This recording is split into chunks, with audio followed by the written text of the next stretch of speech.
హిందువులు నమ్మే దేవుడు గొప్పవాళ్ళ, క్రైస్తవులు నమ్మే దేవుడు యేసుక్రీస్తు గొప్పవాడా? అందరికీ ఒక్కడే దేవుడు ఉన్నాడు, ఆయన ఒక్కడే గొప్పవాడు. నేను ఆయన్ని నజరేయుడైన యేసుగా గుర్తించాను. ఏమైనా ఆధారాలు ఉన్నాయన్నా యేసుక్రీస్తు ఉన్నాడు? 100%, 100 కాదు 1000%. ఏం ఆధారాలు ఉండే? 3 విషయాలు నేను చెప్తాను చూడండి. మన పెద్దలు ఒకనాడు ఈ సృష్టిలో ఏది జరిగినా కూడా దానికి కారణం దేవుడేనా? కాదు కాదు, మీరు అడిగే దాంట్లో చిన్న వ్యత్యాసం ఉంది. దేవుడు ఒక్కడే అని మీరు అన్నారు కదా మొదట. మరి రాముడు, వెంకటేశ్వర స్వామి, నరసింహస్వామి, లేకపోతే విఘ్నేశ్వర స్వామి, దేవతలు చాలామంది ఉన్నారు. వాళ్ళందరూ మరి ఒకటే మాట చెప్తాను నేను, ఎలాంటి దాపరికం లేకుండా ఎవరిని బాధ పెట్టాలనే మనసు నాకు ఎలాగో లేదు. నటిస్తారా అన్న మీరు బేసిక్గా? అంటే మీ ఒరిజినల్ ఇది కాదు, ఆన్ కెమెరా ఒకటి ఉంటుంది, ఆఫ్ కెమెరా ఒకటి ఉంటుంది అని నేనంటే. అంటే యేసుక్రీస్తుని నమ్మితేనే మంచి జరుగుతుంది, యేసుక్రీస్తుని నమ్మకపోతే మంచి జరగదు. ఇది కూడా యేసుక్రీస్తే చెప్పిండా? గ్రంథాలు ముందా, యేసుక్రీస్తు ముందా? దేవుడే ముందు, యేసుక్రీస్తే ముందు. మరి యేసుక్రీస్తు వస్తున్నాడని గ్రంథాలు ఎట్లా చెప్పినాయి? ఆయన ముందు కాబట్టే కదా నేను వస్తున్నానని చెప్పించుకున్నాడు. ఎవరితో చెప్పించుకున్నాడు? అదొక బూత్ బుక్ అని చెప్పేసి రాధా మనోహర్ దాస్ అంటారు బైబిల్ని. నేను తిరిగి అడిగితే అంటే ఇప్పుడు హిందువులు నమ్మేటటువంటి ముక్కోటి దేవతలందరూ, దేవతలందరూ కూడా ఎవరు మరి వారు? అసలు ఆ దేవత ప్రస్తావన ఎత్తినప్పుడు బైబిల్లో దేవదూతలు అని ఉంది వాళ్ళని. దేవదూతలు దేవుని సహకారులు, వాళ్ళని దేవుని సహకారులు అంటే యేసుక్రీస్తు కింద పనిచేసే వాళ్ళు అని అంటారు. నమస్తే, వెల్కమ్ టు కేఆర్ టీవీ. నేను మీ క్రాంతి. ఇవాళ మన తోటి ఉన్నటువంటి special guest pastor Kiran Paul garu ఉన్నారు. ముందుగా వెల్కమ్ చేద్దాం. నమస్తే అన్న. నమస్తే బ్రదర్. బాగున్నారా? బాగున్నారా? అన్ని రకాలుగా బాగున్నాను. ఆర్థికంగా, సేవాపరంగా, కుటుంబ పరంగా అన్ని రకాలుగా బాగున్నాను. పాస్టర్లకు బాధలు ఉంటాయా? చాలా ఉంటాయి.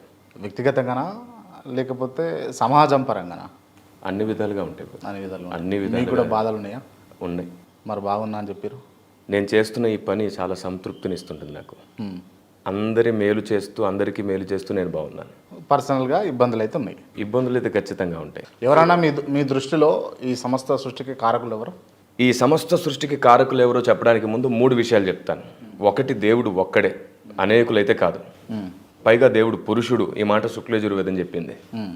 దేవుడు ఒక్కడే, అనేకులైతే కాదు. ఈ మాట చిన్నజీర స్వామి గారు డైరెక్ట్గా చెప్పారు. దేవుడు ఒక్కడే, అనేకులు కాదు. దేవుళ్ళు అనే మాటే రాంగ్ అంటారు ఆయన. పెద్దలు ఆలోచన లేకుండా ఏమి మాట్లాడరు. అందుకే నేనేమంటానంటే, ఆలోచన కలిగి మాట్లాడే వాళ్ళతోనే ఏదైనా మాట్లాడాలి. తొందరపడి ఆవేశపడి మాట్లాడే వాళ్ళతో ఎప్పుడు ఏం మాట్లాడినా వ్యర్థమైపోయి. రైట్, ఒక్క నిమిషం ఆగండి మీరు. దేవుడు ఒక్కడే, అది పురుషుడు మాత్రమే, పురుష దేవుడు మాత్రమే. ఖచ్చితంగా. మరి ఇదే క్రిస్టియానిటీలో మరియమ్మను కూడా మొక్కే వాళ్ళు ఉన్నారు. మరి వాళ్ళని ఏమంటారు మీరు? ఖచ్చితంగా వాళ్ళకు కూడా నేను ఇదే విషయం చెప్పాలనుకుంటాను. మరియమ్మ మనుషుల్లో ఒక స్త్రీ మాత్రమే, ఆమె దేవత కాదు. కాదు, ఆవిని దేవుడు వాడుకున్నాడు అంతే. అంటే ఒక ప్రవక్తినిగా గౌరవించవచ్చేమో. ప్రవక్తలందరూ వాక్యాన్ని తమ నోటితో ప్రవచిస్తే ఈవిడ తన గర్భాన్ని మోసింది వాక్యాన్ని. కాబట్టి అలాంటి ఒక రెస్పెక్ట్ ఇవ్వచ్చేమో, కానీ దేవత అనే ప్రస్తావన మాత్రం ముమ్మాటికి తప్పది. అంటే చర్చిలలో కేవలం మరియమ్మనే మాత్రమే పూజించే వాళ్ళు, ఆరాధించే వాళ్ళకు మీరు అది తప్పనని చెప్తున్నారు. నా వంతుగా నేను వాళ్ళకి స్పృహ కలిగించే ప్రయత్నం చేస్తున్నాను. కాదు, దేవుడు ఒక్కడే ఉన్నాడు, దేవుడు వాడుకున్నటువంటి పాత్ర ఆవిడ. కాబట్టి తొందరపడి దేవుని దృష్టికి పొరపాటుగా మారిపోకండి. దేవుడు ఒక్కడే, ఆయన్ని మాత్రమే ఆరాధించండి అని చెప్తున్నాను నేను. ఆదాము హవ్వలకు పుట్టిన సంతతి యేసుక్రీస్తు. మళ్ళీ ఆదాము హవ్వ వాళ్ళకు పుట్టిన సంతానము మరియా. మనమందరం. యేసుక్రీస్తు ఎవరు అసలు? యేసుక్రీస్తు మరియా గర్భమును అవతరించిన సర్వోన్నతుడైన దేవుడు.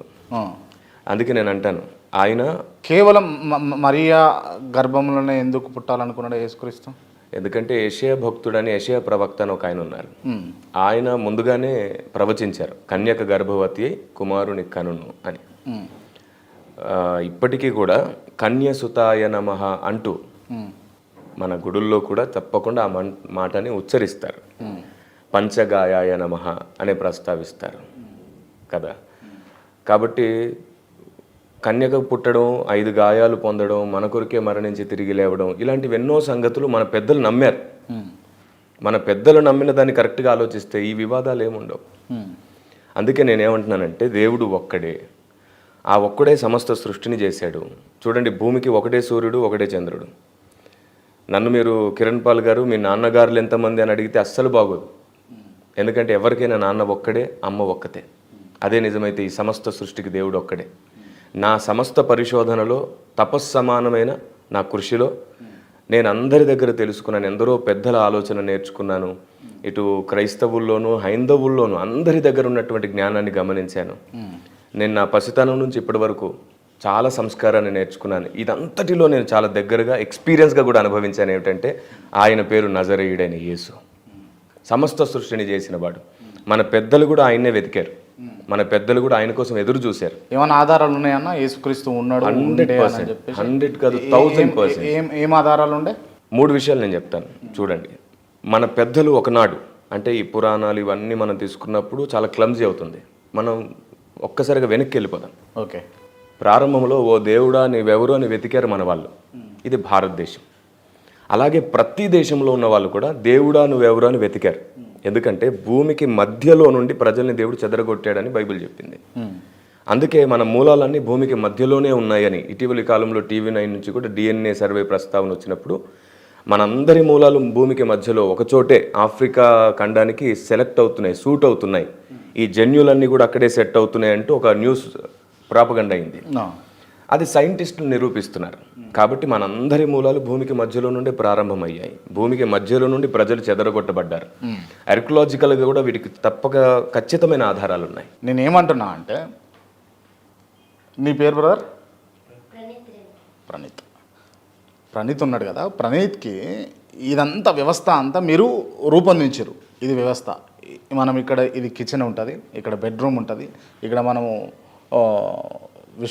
విశ్రాంతంగా కూర్చోవచ్చు, టీవీ చూడవచ్చు అని ఒక వ్యవస్థని క్రియేట్ చేసి మీరు తినకు యేసుక్రీస్తు దేవుడు అని చెప్పేసి నమ్మిండు. తను కూడా బిలీవ్ చేసిండు. కాలక్రమేపీ కొన్ని సంవత్సరాల తర్వాత తాను హిందువుగా మారిండు. దానికి కారణము ఏంది అని అడుగుతున్నా. చూడండి, క్రైస్తవులలో మేము కూడా మా పిల్లలకు సహా ఊరికే గుడ్డిగా ఏదో చెప్పం ఏసే దేవుడు అని. దానికి కావలసిన పూర్తి ఆధారాలు, విశ్వాసం వయసు కలిగిన కొలది చెబుతూ ఉంటాం. ఇప్పుడు తను హిందూగా మారతాడు లేదా ముస్లింగా మారతాడు అనేది తన ఇష్టం. ఎందుకంటే మనందరికీ ఫ్రీ విల్ ఉంది. ఇప్పుడు నేను అడిగిన ప్రశ్న ఏంటంటే క్లియర్గా, యేసు ఒక్కడే దేవుడు, యేసుక్రీస్తు మాత్రమే దేవుడు, నేనే దేవుడిని యేసుక్రీస్తు ఆయన బైబిల్ ద్వారా చెప్పుకున్నప్పటికీ ఈ అన్య మతాలన్నీ కూడా ఎట్లా ఏర్పడ్డాయి, అసలు లేవు అని అంటున్నారు కదా మీరు అన్నది నా ప్రశ్న. రైట్. మంచి ప్రశ్న అడిగారు మీరు. వాస్తవానికి ఇదేంటంటే నేను అదే చెప్తున్నాను. భూమికి మధ్యలో ప్రజలందరూ ఉండేవాళ్ళం కదా, అక్కడ నుండి దేవుడు ప్రజలని భూమి చుట్టూ వ్యాపించేటట్లు చేశారు. ఎప్పుడైతే మనకు అనేక భాషలు ఉన్నాయో ఆటోమేటిక్గా భాషలు మారిపోయినప్పుడు ఆలోచనలు కూడా మారిపోతాయి. ఎందుకంటే ఒకే భాష ఉంటే మనందరికి ఒకటే. దేవుడు ఉండక ముందుకే భాషలు ఉన్నాయని అంటారు మీరు? ఏమన్నారు? దేవుడు రాకముందుకే భూమి మీదకి భాషలు ఉండే. దేవుడు భూమి మీద అంటే క్రీస్తుగా రాకముందే మీరు అనేది. ఆయన 2000 సంవత్సరాల క్రితం వచ్చారు. అంతకుముందు భాషలు మారిపోయినాయి. నేనైతే ప్రారంభంలో స్టార్టింగ్లోనే భాషలను దేవుడే తారుమారు చేశాడని బైబిల్ చెప్పింది. సపరేట్ చేశాడు. ఇప్పుడు హిందీ, ఇంగ్లీష్, తమిళ్, కన్నడ ఇవన్నీ కారణం కూడా దేవుడే అంటారు. దేవుడే ఈ వర్బ్స్ ఇవన్నీ రాయడం, గ్రామర్ కూడా అంతా. ఇప్పుడు నేను దేవుడికి ఇది సాధ్యమా అంటే గ్రామర్ ఇదంతా పెళ్లి చేయడం సాధ్యమంటారా? బ్రదర్, దేవునికి అసాధ్యమైంది ఏముంది? అసలు మన జ్ఞానమునే భారతదేశం సరస్వతి అని అంటున్నారే. దేవుడు ఒక్కడే అన్నప్పుడు భాష కూడా ఒక్కటే ఉంటాయి. ఇటువంటి విచ్ఛిన్నాలు లేకుండా అందరూ ఒకే తాటిపైన ఉంటుండే కదా. బైబిల్లో కూడా దేవునికి జ్ఞానం అనే పేరు ఉంది. ఆయన జ్ఞానమై ఉన్నాడంట. ఇప్పుడు అంటే భారతదేశంలో కూడా చదువు అని సరస్వతి చదువు అని అంటాం, జ్ఞానమును సరస్వతి అంటాం. మరి అలాంటి ప్రస్తావన చేసినప్పుడు దేవునికి అసాధ్యమైంది ఏముందని మీరు నమ్మొచ్చు ఈజీగా. ఇప్పుడు ఎందుకంటే అంటే ఇప్పుడు సరస్వతి దేవతను అని అంటున్నారు కాబట్టి యేసయ్యను కూడా దేవుడు అనవచ్చు, ఈ సృష్టి కారణం, ఈ జ్ఞానానికి కారణం దేవుడు అనొచ్చు అని చెప్పేసి పోల్చుకుంటారు. అంతేనా? పోలికేం పోల్చట్లేదు, మీకు అర్థం అవడానికి చెప్తున్నాను. దేవునికి అసాధ్యమైంది ఏది లేదు, దేవుడే జ్ఞానం. ఎందుకంటే మన దేశంలో కూడా దేవుణ్ణి జ్ఞానంగా నమ్మిన పోలిక ఉంది అని చెప్తున్నాను అంతే. అటు ఇటు ఏ పోలికలు లేవు. ఈ సృష్టిలో ఏది జరిగినా కూడా దానికి కారణం దేవుడేనా? కాదు కాదు కాదు. మీరు అడిగే దాంట్లో చిన్న వ్యత్యాసం ఉంది. ఈ సృష్టిలో ఏది జరిగినా అంటే మీరు అడిగే మీ ఉద్దేశం ఏమిటి అసలు? మీ ఉద్దేశం ఏమిటి? నేను అడుగుతాను, మీరు దేవుడే కారణము అని అన్న తర్వాత నేను అడుగుతాను ఆ ప్రశ్నలు. మీరు కాదు అని అంటే ఇంకో రకమైన సమస్త సృష్టిలో ఏదైతే జరుగుతుందో దానంతట్లో ఆయన అనుకున్నవి చేస్తున్నాడు, ఆయనకు వ్యతిరేకంగా అపవాది చేయాలనుకున్నది చేస్తున్నాడు. చెడు మంచి రెండు ఉన్నాయి కదా. చెడు దాని పని అది చేసుకుంటూ వెళ్తున్నప్పుడు మంచి ఆయన పని ఆయన చేసుకుంటూ చెడు నుండి తప్పిస్తున్నాడు అందరినీ. రైట్. ఇప్పుడు బైబిల్ ప్రకారం సైతాను అనగా విన్నా. సైతాను అనేది ఏంటిది? సైతాను అంటే పరలోక రాజ్యంలో కెరోబుల్లో నుండి ఒక కెరోబు ఓకే తన స్వబుద్ధిని వాడుకొని గర్వించి పడిపోతాడు. ఓకే. సో తాను అపవాదిగా మారిపోతాడు. తనలోనికి అపవాది వెళ్తుంది, చీకటి వెళ్తుంది. సో తనలో ఉన్నటువంటి దుర్బుద్ధి, స్వబుద్ధి, ఆయనకు వ్యతిరేకమైన ఆలోచన. ఇప్పుడు సైతాను సృష్టించింది ఎవరు? సాతాన్ని దేవుడు సృష్టించలేదు. దేవుడు సృష్టించలేదు. అంటే దేవునికి అంతు చిక్కని సృష్టి కూడా ఉంది అని అంటారు మీరు?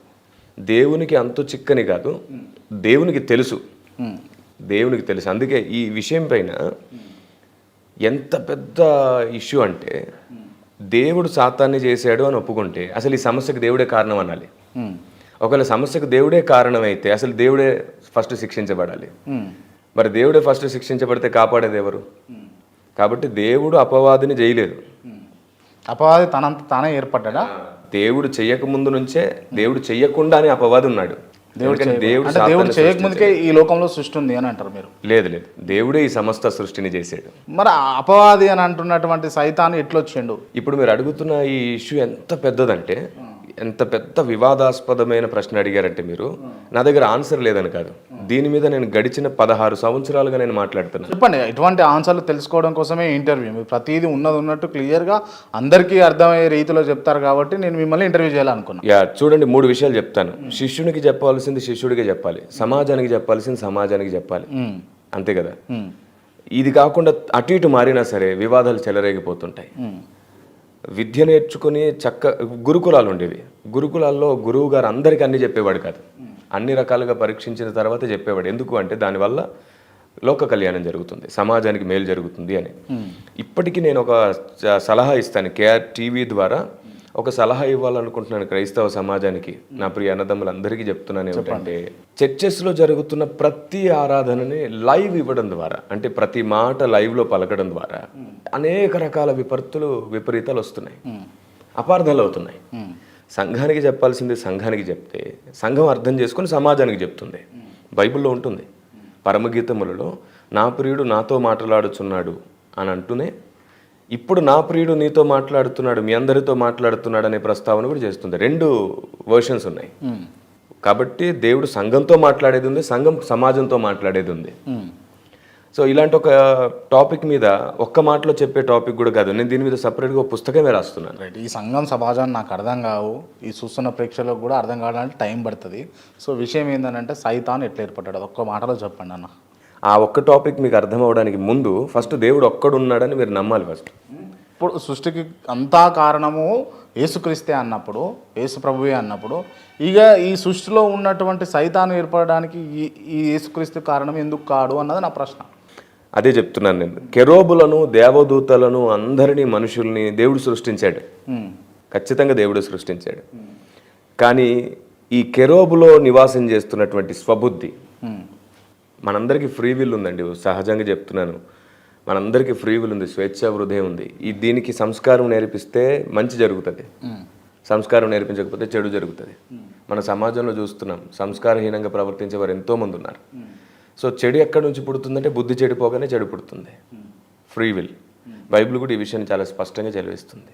మనిషి పుట్టినప్పుడు చాలా బాగుంటాడు, యథార్థంగా దేవుడు సృష్టించాడు.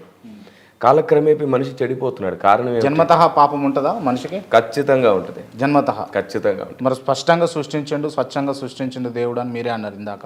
అవును, బైబిల్లో ఉంటుంది ఏమిటంటే దేవుడు మానవులను యథార్థవంతులుగా సృష్టించాడని. యథార్థవంతులు అని అంటే నిష్కల్మషంగా, పవిత్రంగా, ఏ తప్పు లేకుండా. జన్మతః పాపం అంటే చెప్తాను, క్లియర్గా చెప్తున్నాను వినండి. దేవుడు ప్రతి వ్యక్తి ఆత్మను యథార్థవంతులుగా సృష్టించాడు. కానీ శరీరం ఏదైతే ఉందో ఇది మన తల్లి శరీరం నుండి మనకు సంక్రమిస్తుంది, తల్లిదండ్రుల వల్ల మనకు వస్తుంది. సో ఈ జెనెటికల్ ప్రాబ్లం ఒకటి మనకు ఉంటుంది, స్వాభావికంగా మనం డిస్టర్బ్ అవుతుంటాం. అందుకే నేను దీని మీద చర్చ చేసినప్పుడు స్వభావ పాపం అనే దాన్ని లేవనెత్తాను. ఎప్పటికైనా ఇక్కడికి వచ్చి ఆగుతారు.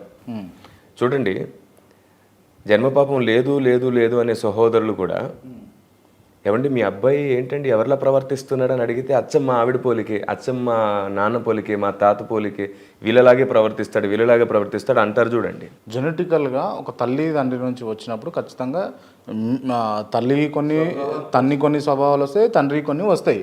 అది జన్మతః జరుగుతుంది, అందరికీ జరుగుతుంది. అదే చెప్తున్నాను. అందుకే అదే ఆ స్వభావం వల్లే మనం పొరబడుతున్నాం. పాపి అంటే దానికి అర్థమైంది. పాపి అంటే పాపం చేసి ఉండాలి కదా.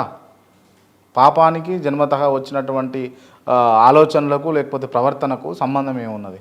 అందుకే పిల్లల్ని పాపులు అనడానికి ఎవరి మనసు ఒప్పుకోదు. కానీ పాపులే పిల్లలు. అదే చెప్తున్నాను నేను కూడా. కానీ పాపులే పిల్లలు అంటున్నా. పిల్లలలో పాప స్వభావం ఉంటుంది. పిల్లలు పాపులని కాదు, పిల్లలు సపరేట్గా చూడాలన్నమాట. నేను అదే చర్చలో కూడా అదే చెప్పాను. కనబడనంత వరకు మనం దేన్ని పాపం అనలేము, కనబడిన తర్వాతే దేన్నైనా పాపం అంటాం మనం. అంటే జన్మతః కూడా పాపాలు ఉంటాయి. అసలు దానికి కారణం దేవుడేనా? జన్మతః పాపలుగా పుట్టడానికి కారణం కాదు సాతాను. మళ్ళీ కాదు, సాతాను వేసిన విత్తనం అది. మీకు ఆదాము అవ్వలను గురించి ఒకవేళ మీకు ఐడియా ఉంటే, అంటే నేను ఒకటి ఏమడుగుతా అంటే, కిరణ్ పాల్ గారు చెప్పేది, ఒక వ్యక్తి పుట్టిన తర్వాత ప్రయోజకుడు అవుతానేమో దేవునికి సంబంధించినటువంటి కృప ఉంటే అవుతాడు, ఒకవేళ చెడ్డోడైతేనేమో సాతానికి సంబంధించినటువంటి విత్తనం అని చెప్పేసి మీరు చేతులు దులిపేస్తారు, అంతేనా? సరే, ఇప్పుడు చేతులు జోడించే చెప్తాను వినండి. దులిపేది ఏమీ లేదు, క్లియర్గా చెప్తాను. ఒకడు ఎంత ప్రయోజకుడైనా అతనిలో పాప స్వభావం ఉంటుంది. ఒకడు ఎంత చెడ్డోడైనా పాప స్వభావం ఉంటుంది. మీలో పాప స్వభావం ఉందా? ఉంటుంది, అందరిలో ఉంటుంది. మీలో అందరిలో ఉంటుంది. కిరణ్ పాల్ లోపల కూడా పాప స్వభావం. అసలు ఈ శరీరంలో ఉన్నాం మనం, ఈ శరీరమే పాప స్వభావ శరీరం. దీన్ని మనం కంట్రోల్ చేస్తున్నాం కాబట్టి మనం బాగున్నాం. దీన్ని మనం కంట్రోల్ చేస్తున్నాం. చాలా మంది కంట్రోల్ చేసుకోవట్లేదు కాబట్టి విచ్చలవిడిగా తాగి తిని సిగరెట్ తాగి చాలా విపరీతంగా మారిపోయి తమ ఆరోగ్యాలు పాడు చేసుకుంటున్నారు. మనం కంట్రోల్ చేసుకోగలుగుతున్నాం. ప్రతి ఒక్కరిలో ఉంటుంది సేమ్, ఎలాంటి మార్పు లేదు. దీని నుంచి మన క్రియలు విడిపించలేకపోతున్నాయి, దీని నుంచి మనం విడుదల పొందలేకపోతున్నాం. కాబట్టి ధర్మశాస్త్రం దేన్ని చేయలేకపోయినా దాన్ని దేవుడు చేసిన, క్రీస్తు అందుకు రావాల్సి వచ్చింది. దేవుడు ఒక్కడే అని మీరు అన్నారు కదా మొదట. మరి రాముడు, వెంకటేశ్వర స్వామి, నరసింహస్వామి, లేకపోతే విఘ్నేశ్వర స్వామి, దేవతలు చాలామంది ఉన్నారు. వాళ్ళందరూ మరి ఒకటే మాట చెప్తాను నేను, ఎలాంటి దాపరికం లేకుండా ఎవరిని బాధ పెట్టాలనే మనసు నాకు ఎలాగో లేదు. మీరు నా వీడియోస్ అన్ని చూశారు. ఎప్పటికీ నేను ఎవరిని బాధ పెట్టాలనుకుంటున్నా. గుచ్చుతుంటారు మీరు వీడియోలలో. ఓకే, మీకు అలా అనిపించిందా? నేను అలా అంటున్నారా? అయితే సత్యం చెప్పాల్సి వచ్చినప్పుడు వల్గర్గా కాకుండా సంస్కారయుక్తంగా కూడా చెప్పినప్పుడు కొన్నిసార్లు అట్లా నటిస్తారా అన్న మీరు? బేసిక్గా అంటే మీ ఒరిజినల్ ఇది కాదు, ఆన్ కెమెరా ఒకటి ఉంటుంది, ఆఫ్ కెమెరా ఒకటి ఉంటుంది అని నేనంటే, మీకు ఒకవేళ నేను వచ్చినప్పుడు ఎలా ఉన్నానో ఇప్పుడు ఎలా ఉన్నానో మీకు తేడా తెలుసు. ఇప్పుడు కూడా మొత్తానికి వచ్చినప్పటి నుంచి ఇప్పటిదాకా నటిస్తూనే ఉన్నారు అని నేనంట. ఒకవేళ అలా ఉండాలంటే మీరు ఖచ్చితంగా ఒక 1 వీక్ నాతో ఉండండి. 1 వీక్ ఉండాలి. 1 వీక్ లేదంటే నాతో 10 సంవత్సరాల నుంచి ఉన్న వాళ్ళని అడగండి. 10 ఇయర్స్ నుంచి నటించడం ఇబ్బంది అయితే లేదా మీకు? మరి అది ఇబ్బందే కదా మీకు నటించడం. నటన అయితే ఇబ్బందే కదా.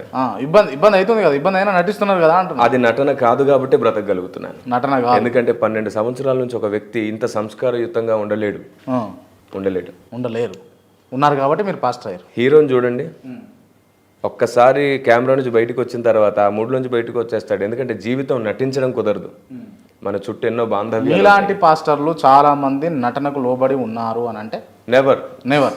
సేవకులు చాలా కష్టపడి బతుకుతున్నారు బ్రదర్. పిల్లలకు ఫీజులు కట్టలేని పరిస్థితుల్లో కూడా సేవ చేసే వాళ్ళు ఉన్నారు. పిల్లలకు పెట్టాల్సింది సంఘంలో సేవకు పెడుతున్న వాళ్ళు ఉన్నారు. నేను చెప్తున్నాను, ఎవరెవరు నిందిస్తున్నారో వాళ్ళందరినీ గుడివాడకు ఆహ్వానిస్తున్నాను. నాతో 1 వీక్ ఉండండి. అలా కష్టపడి కన్నీళ్లతో బ్రతికే సేవకుల్ని 100 చూపిస్తారు. రైట్, ఓకే, చూపియండి. ఓకే, చూస్తున్నటువంటి మిత్రులారా, అన్న సేవ చూపిస్తాడట, సేవలో ఉన్నటువంటి కష్టాలు చూపిస్తాడట. మీరు ఒకసారి గుడివాడకు రమ్మని చెప్పి ఖచ్చితంగా. Right, okay. నేను అడిగిన ప్రశ్న ఇందాక దేవుళ్ళ గురించి ఇంకోసారి అడగండి, మళ్ళీ అడగండి. వెంకటేశ్వర స్వామి, విఘ్నేశ్వర స్వామి, నరసింహస్వామి, రాముడు, వీళ్ళందరూ ఎవరు? యేసుక్రీస్తు ఎవరు? ఒకటే మాటలో చెప్తున్నాను, దేవుడు ఒక్కడే. మీకైనా వాళ్ళకైనా నాకైనా సృష్టి మొత్తానికి ఒక్కడే దేవుడు. నేను అన్ని గ్రంథాలను పరిశీలించి అందరి అభిప్రాయాలను పరిశీలించి ప్రతి లాజిక్ తర్వాత నేను చెప్తున్నాను, దేవుడు ఒక్కడే. ఆయన ఈ భూమి మీదకి దిగువచ్చి సర్వమానవాళి కొరకు మరణించి తిరిగి లేస్తాడని అన్ని గ్రంథాలలో ఎక్కడో చోట కొన్ని ఆధారాలు ఉన్నాయి. నేనేమంటానంటే వేదాలలో క్రీస్తున్నాడని నేను చెప్పలే మొదటి నుంచి. సత్యదేవుని వెతకడానికి ప్రతి చోట పెద్దలు వెతికారు, గురుతులు కొన్ని ఉన్నాయి మొత్తం ప్రపంచవ్యాప్తంగా. దీనికోసం నేను ప్రపంచమంతటా నిజదేవుని ముద్ర అనే పుస్తకం రాశాను. ఆ పుస్తకం మీరు స్క్రీన్ మీద కూడా చూపించవచ్చు. ఓకే. ఆ పుస్తకం ఉంది. ఆ పుస్తకంలో నేను ఆధారాలు చెప్పాను. ఒక్కడే దేవుడు, ఆయన పేరు నజరేయుడని యేసు. మీకైనా నాకైనా ఈవెన్ దో ఇప్పుడు క్రైస్తవ్యాన్ని వ్యతిరేకిస్తున్న సహోదరులు అందరికీ ఆయనే దేవుడు. ఆయనే దేవుడు, ఆయన అందరికీ ప్రభు. ఆయనే అందరికి ప్రభు. ఓకే, అంటే యేసుక్రీస్తుని నమ్మితేనే మంచి జరుగుతుంది, యేసుక్రీస్తుని నమ్మకపోతే మంచి జరగదు. ఇది కూడా యేసుక్రీస్తే చెప్పిండా? లేదు. యేసుప్రభు ఏమన్నారంటే, నన్ను నమ్మిన తర్వాత లోకం మిమ్మల్ని ద్వేషించవచ్చు, మీకు శ్రమలు కష్టాలు కూడా రావచ్చు అని అన్నాడు. యేసుప్రభుని నమ్మితే ప్రాస్పరిటీయే కలుగుతుందని ఎప్పుడు బైబిల్ చెప్పలేదు. శ్రమలు కూడా కలుగుతాయి. శ్రమల గుండానే ప్రయాణం చేయాలి. నా టీచింగ్ మొత్తంలో మీరు చూడండి, టీచింగ్ మొత్తంలో నేను ఎప్పుడు కూడా ఫిజికల్గా స్ట్రాంగ్గా ఉండండి, శ్రమలను ఎదిరించండి. దేవుడు దొరికేది ఆశీర్వాదాలు దేవుళ్ళ కోసం కాదు, మొక్కులు తీర్చుకోవడం కోసం దేవుడు కాదు. అసలు ఆ థాటే రాంగ్. నేను చాలా సభల్లో చెప్పాను బ్రదర్, మీకు యూట్యూబ్లో దొరుకుతుంది. ఆశీర్వాదాలు దీవెనల కోసం మందిరాలకు రాకండి, మీరే ఆశీర్వాదంగా మారిపోవాలని మందిరానికి రండి. ఐడియాలజికల్గా ఆశీర్వాదంగా మనం మారాలి. మనం ఆశీర్వాదాలు అంటే పరిగెత్తకూడదు. దేవుడు అంటేనే జ్ఞానం, దేవుడు అంటేనే సత్యం, దేవుడు వెలుగు. వేదంలో రాయబడింది స్టార్టింగ్లోనే ఆయన జ్యోతిర్మయుడని. ఓకే, మరి ఆ వెలుగును వెతకమని నా ప్రయత్నం, నా ప్రయాస. ఇప్పుడు యేసుక్రీస్తుని నమ్మకుండా ఒక వ్యక్తి ఇతర దేవుళ్ళని నమ్మి ఒక 20 సంవత్సరాలు 30 సంవత్సరాలు నిష్ఠతోటి బతికిండు, ఏ పాపం చేయకుండా బతికిండు, యథార్థంగా బతికిండు. అదేవిధంగా యేసుక్రీస్తుని నమ్మిన ఒక వ్యక్తి ఉన్నాడు. వాళ్ళిద్దరికి దేవుడి కృప, మీరంటున్న దేవుడి కృప ఇద్దరిపైన ఒకే రీతిలో ఉంటుందా? ఏమన్నారు మీరు? మళ్ళీ ఇద్దరిపైన ఒకే రీతిలో ఉంటుందా అంటున్నా. యేసుక్రీస్తు నమ్మని వ్యక్తి యథార్థంగా బతికిండు, యేసుక్రీస్తు నమ్మిన వ్యక్తి యథార్థంగా బతికిండు. యేసుక్రీస్తు మాత్రమే దేవుడు అంటున్నటువంటి మీరు, యేసుక్రీస్తు కృప ఇద్దరిపైన ఒకే రకంగా ఉంటుంది. ఓకే, రైట్, అర్థమైంది. బైబుల్ ఏమనిందంటే, దేవుని కృప భూమి అంతటా సమానంగా ఉందంట, అందరిపైన. యేసుక్రీస్తును నమ్మినా నమ్మకపోయినా. మీరు చెప్పండి, సూర్యుడు అందరి మీద ఉదయిస్తున్నాడు. సూర్యుడు అందరి మీద ఉదయిస్తున్నాడు. సూర్యుడిలో యేసుక్రీస్తున్నాడా? సూర్యుడిని చేసిన వాడు దేవుడు, సూర్యుడు దేవుడు కాదు. సూర్యుడిని చేసిందే యేసుక్రీస్తు. సూర్యుని చేసిందే దేవుడు, సూర్యుని చేసిందే యేసుక్రీస్తు. 100% కుమారుడైన దేవుడు ఈ సమస్త సృష్టి. 2000 సంవత్సరాల క్రితం ఈ సృష్టి లేదంటారా? ఇక్కడే బ్రదర్, మొత్తం క్రైస్తవ్యాన్ని వ్యతిరేకించే అన్నదమ్ములు కూడా ఈ పాయింట్ దగ్గర మిస్ అవుతున్నారు. యేసు ప్రభు 2000 సంవత్సరాల తర్వాతే, 2000 సంవత్సరాల నుంచి ఉన్నవాడు కాదు. ఆయన కలిగి తర్వాత ఉన్నాడు అనిపించుకున్నాడు అన్నారు. నేనంటాను ఏమిటంటే, కలిగి ఉండలేదు, ఆయన ఉండి కలిగాడు. ఎందుకు అంత అవసరం ఏమొచ్చింది? అదే చెప్తున్నాను, మన గ్రంథాలన్నీ కూడా ఆయన వస్తాడు అనే ప్రస్తావన ఉంది. ప్రజాపతి అయిన వాడు కుమారుణ్ణి కంటున్నాడు, నాదాన్ని కంటున్నాడని అథర్వణ వేదంలో ఎందుకు ఉంది? అందుకే ఉంది. ఓకే, గ్రంథాలు ముందా, యేసుక్రీస్తు ముందా? దేవుడే ముందు, యేసుక్రీస్తే ముందు. మరి యేసుక్రీస్తు వస్తున్నాడని గ్రంథాలు ఎట్లా చెప్పినాయి? ఆయన ముందు కాబట్టే కదా నేను వస్తున్నానని చెప్పించుకున్నాడు. ప్రవక్తల ద్వారా ప్రవచింపజేశాడు. తర్వాత ఆయనకు అన్యజనులలో కూడా ప్రవక్తలు ఉండిరి అని ఉంది. బిలాము అన్యజన ప్రవక్తనే, కోరేసు కూడా అన్యజన రాజే. దేవుడి భూమి మీద ఎవరితోనైనా మాట్లాడించగలడు. ఒక సృష్టి మాత్రమే అని నేను అంట, మీరు ఏం చెప్తారు దానికి? నేను ఆల్రెడీ నిరూపణ ఇచ్చాను. యేసుక్రీస్తు చేసిన సృష్టి, యేసుక్రీస్తు చేసిన సృష్టి ఆయనను సృష్టి అనే అంత అపహాస్యంగా ఉంది.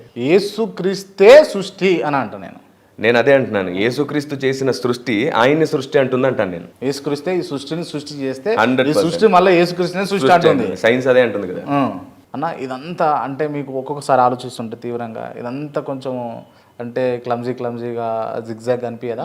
నేను 100% చాలా క్లియర్గా ఉన్నాను. ప్యూర్గా చాలా క్లియర్గా ఉన్నాను. అంతేనా? చాలా క్లియర్గా ఉన్నాను. ఎట్టి పరిస్థితుల్లో కూడా నెవర్. Right, okay. ఎన్ని సంవత్సరాలన్నా మీరు బాప్తీసం తీసుకొని? దాదాపుగా 20 సంవత్సరాలు. 20 సంవత్సరాల ముందు మీ పేరు? కిరణ్ కుమార్. మీరు కిరణ్ పాల్ అయ్యారు, అంతేనా? యాడ్ చేసుకున్నారు. రైట్. మీ నాన్నగారు దేవుని నమ్మకపోతుండేనా? ఆయన కమ్యూనిస్ట్ సిద్ధాంతాలతో అసలు ఏ దేవుని నమ్మలేదు ఆయన. రైట్. మీరు ఎందుకు టర్న్ అయ్యారు మరి క్రిస్టియానిటీ వైపు? నాకు ఎవరు గాస్పల్ చెప్పలేదు, ఎవరు సువార్త చెప్పలేదు. నాకు ఒక సువార్తికుడు వచ్చి చెప్పలేదు. నేను డైరెక్ట్గా దేవుని స్వరాన్ని విని రక్షించబడ్డాను. ఎట్లా? నా 8 సంవత్సరాల వయసు ఉన్నప్పుడు నేను డైరెక్ట్గా దేవుని స్వరం విన్నాను. ఎలా విన్నాను అంటే, మా అమ్మ నాన్నకి నేను దూరంగా మా బంధువులతో ఉంటున్నప్పుడు అక్కడ నేను కంఫర్టబుల్గా లేను, చాలా రకాల ఇబ్బందుల్లో ఉన్నాను. అమ్మ ప్రేమకు దూరంగా ఉన్నప్పుడు ఎలా ఉంటుందో మీకు తెలుసు. సో ఆ డిస్టర్బెన్స్ మధ్యలో, ఆ విపరీతమైన వేదన మధ్యలో నేను ఒంటరిగా ఉండేవాడిని, ఒంటరిగా పడుకునేవాడిని, చెట్ల కింద ఒంటరిగా కూర్చునేవాడిని, వాళ్ళు ఏం పని చెప్పినా చేస్తుండేవాడిని. ఆ స్ట్రగుల్స్ మధ్యలో నేను దేవుడిని స్వరాన్ని విన్నాను, ఆయనే నన్ను పిలిచాడు. ఎట్లా ఏమని పిలిచాడు? కిరణ్ రా నా దగ్గరికి అని లేదు, డైరెక్ట్గా ఆయన నన్ను పేరు పెట్టి పిలిచాడు.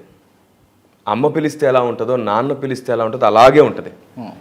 నేను ఈ వేదిక సమక్షంలో మొత్తం ప్రపంచానికి ఒక నిరూపణ ఇస్తాను బ్రదర్. మీరు కూడా దీన్ని ప్రాక్టీస్ చేయొచ్చు.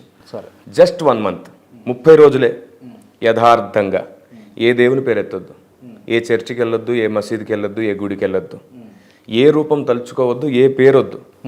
యథార్థంగా ఒకనాటి మన పెద్దలు అడిగినట్లుగా, ఓ దేవుడా సృష్టిని చేసిన వాడా మీరెవరు అని అలా అడిగేటప్పుడు మళ్ళీ మన ఇష్టదైవాలు ఫోటోలు కానీ పేర్లు కానీ ఏమి ఊహించుకోవద్దు. పూజలొద్దు, వ్రతాలొద్దు, పునస్కారాలొద్దు, 30 రోజులు ఎటు వద్దు. మన పని మనం చేసుకుంటూ ఆయన తలుచుకుంటూ ఉందాం.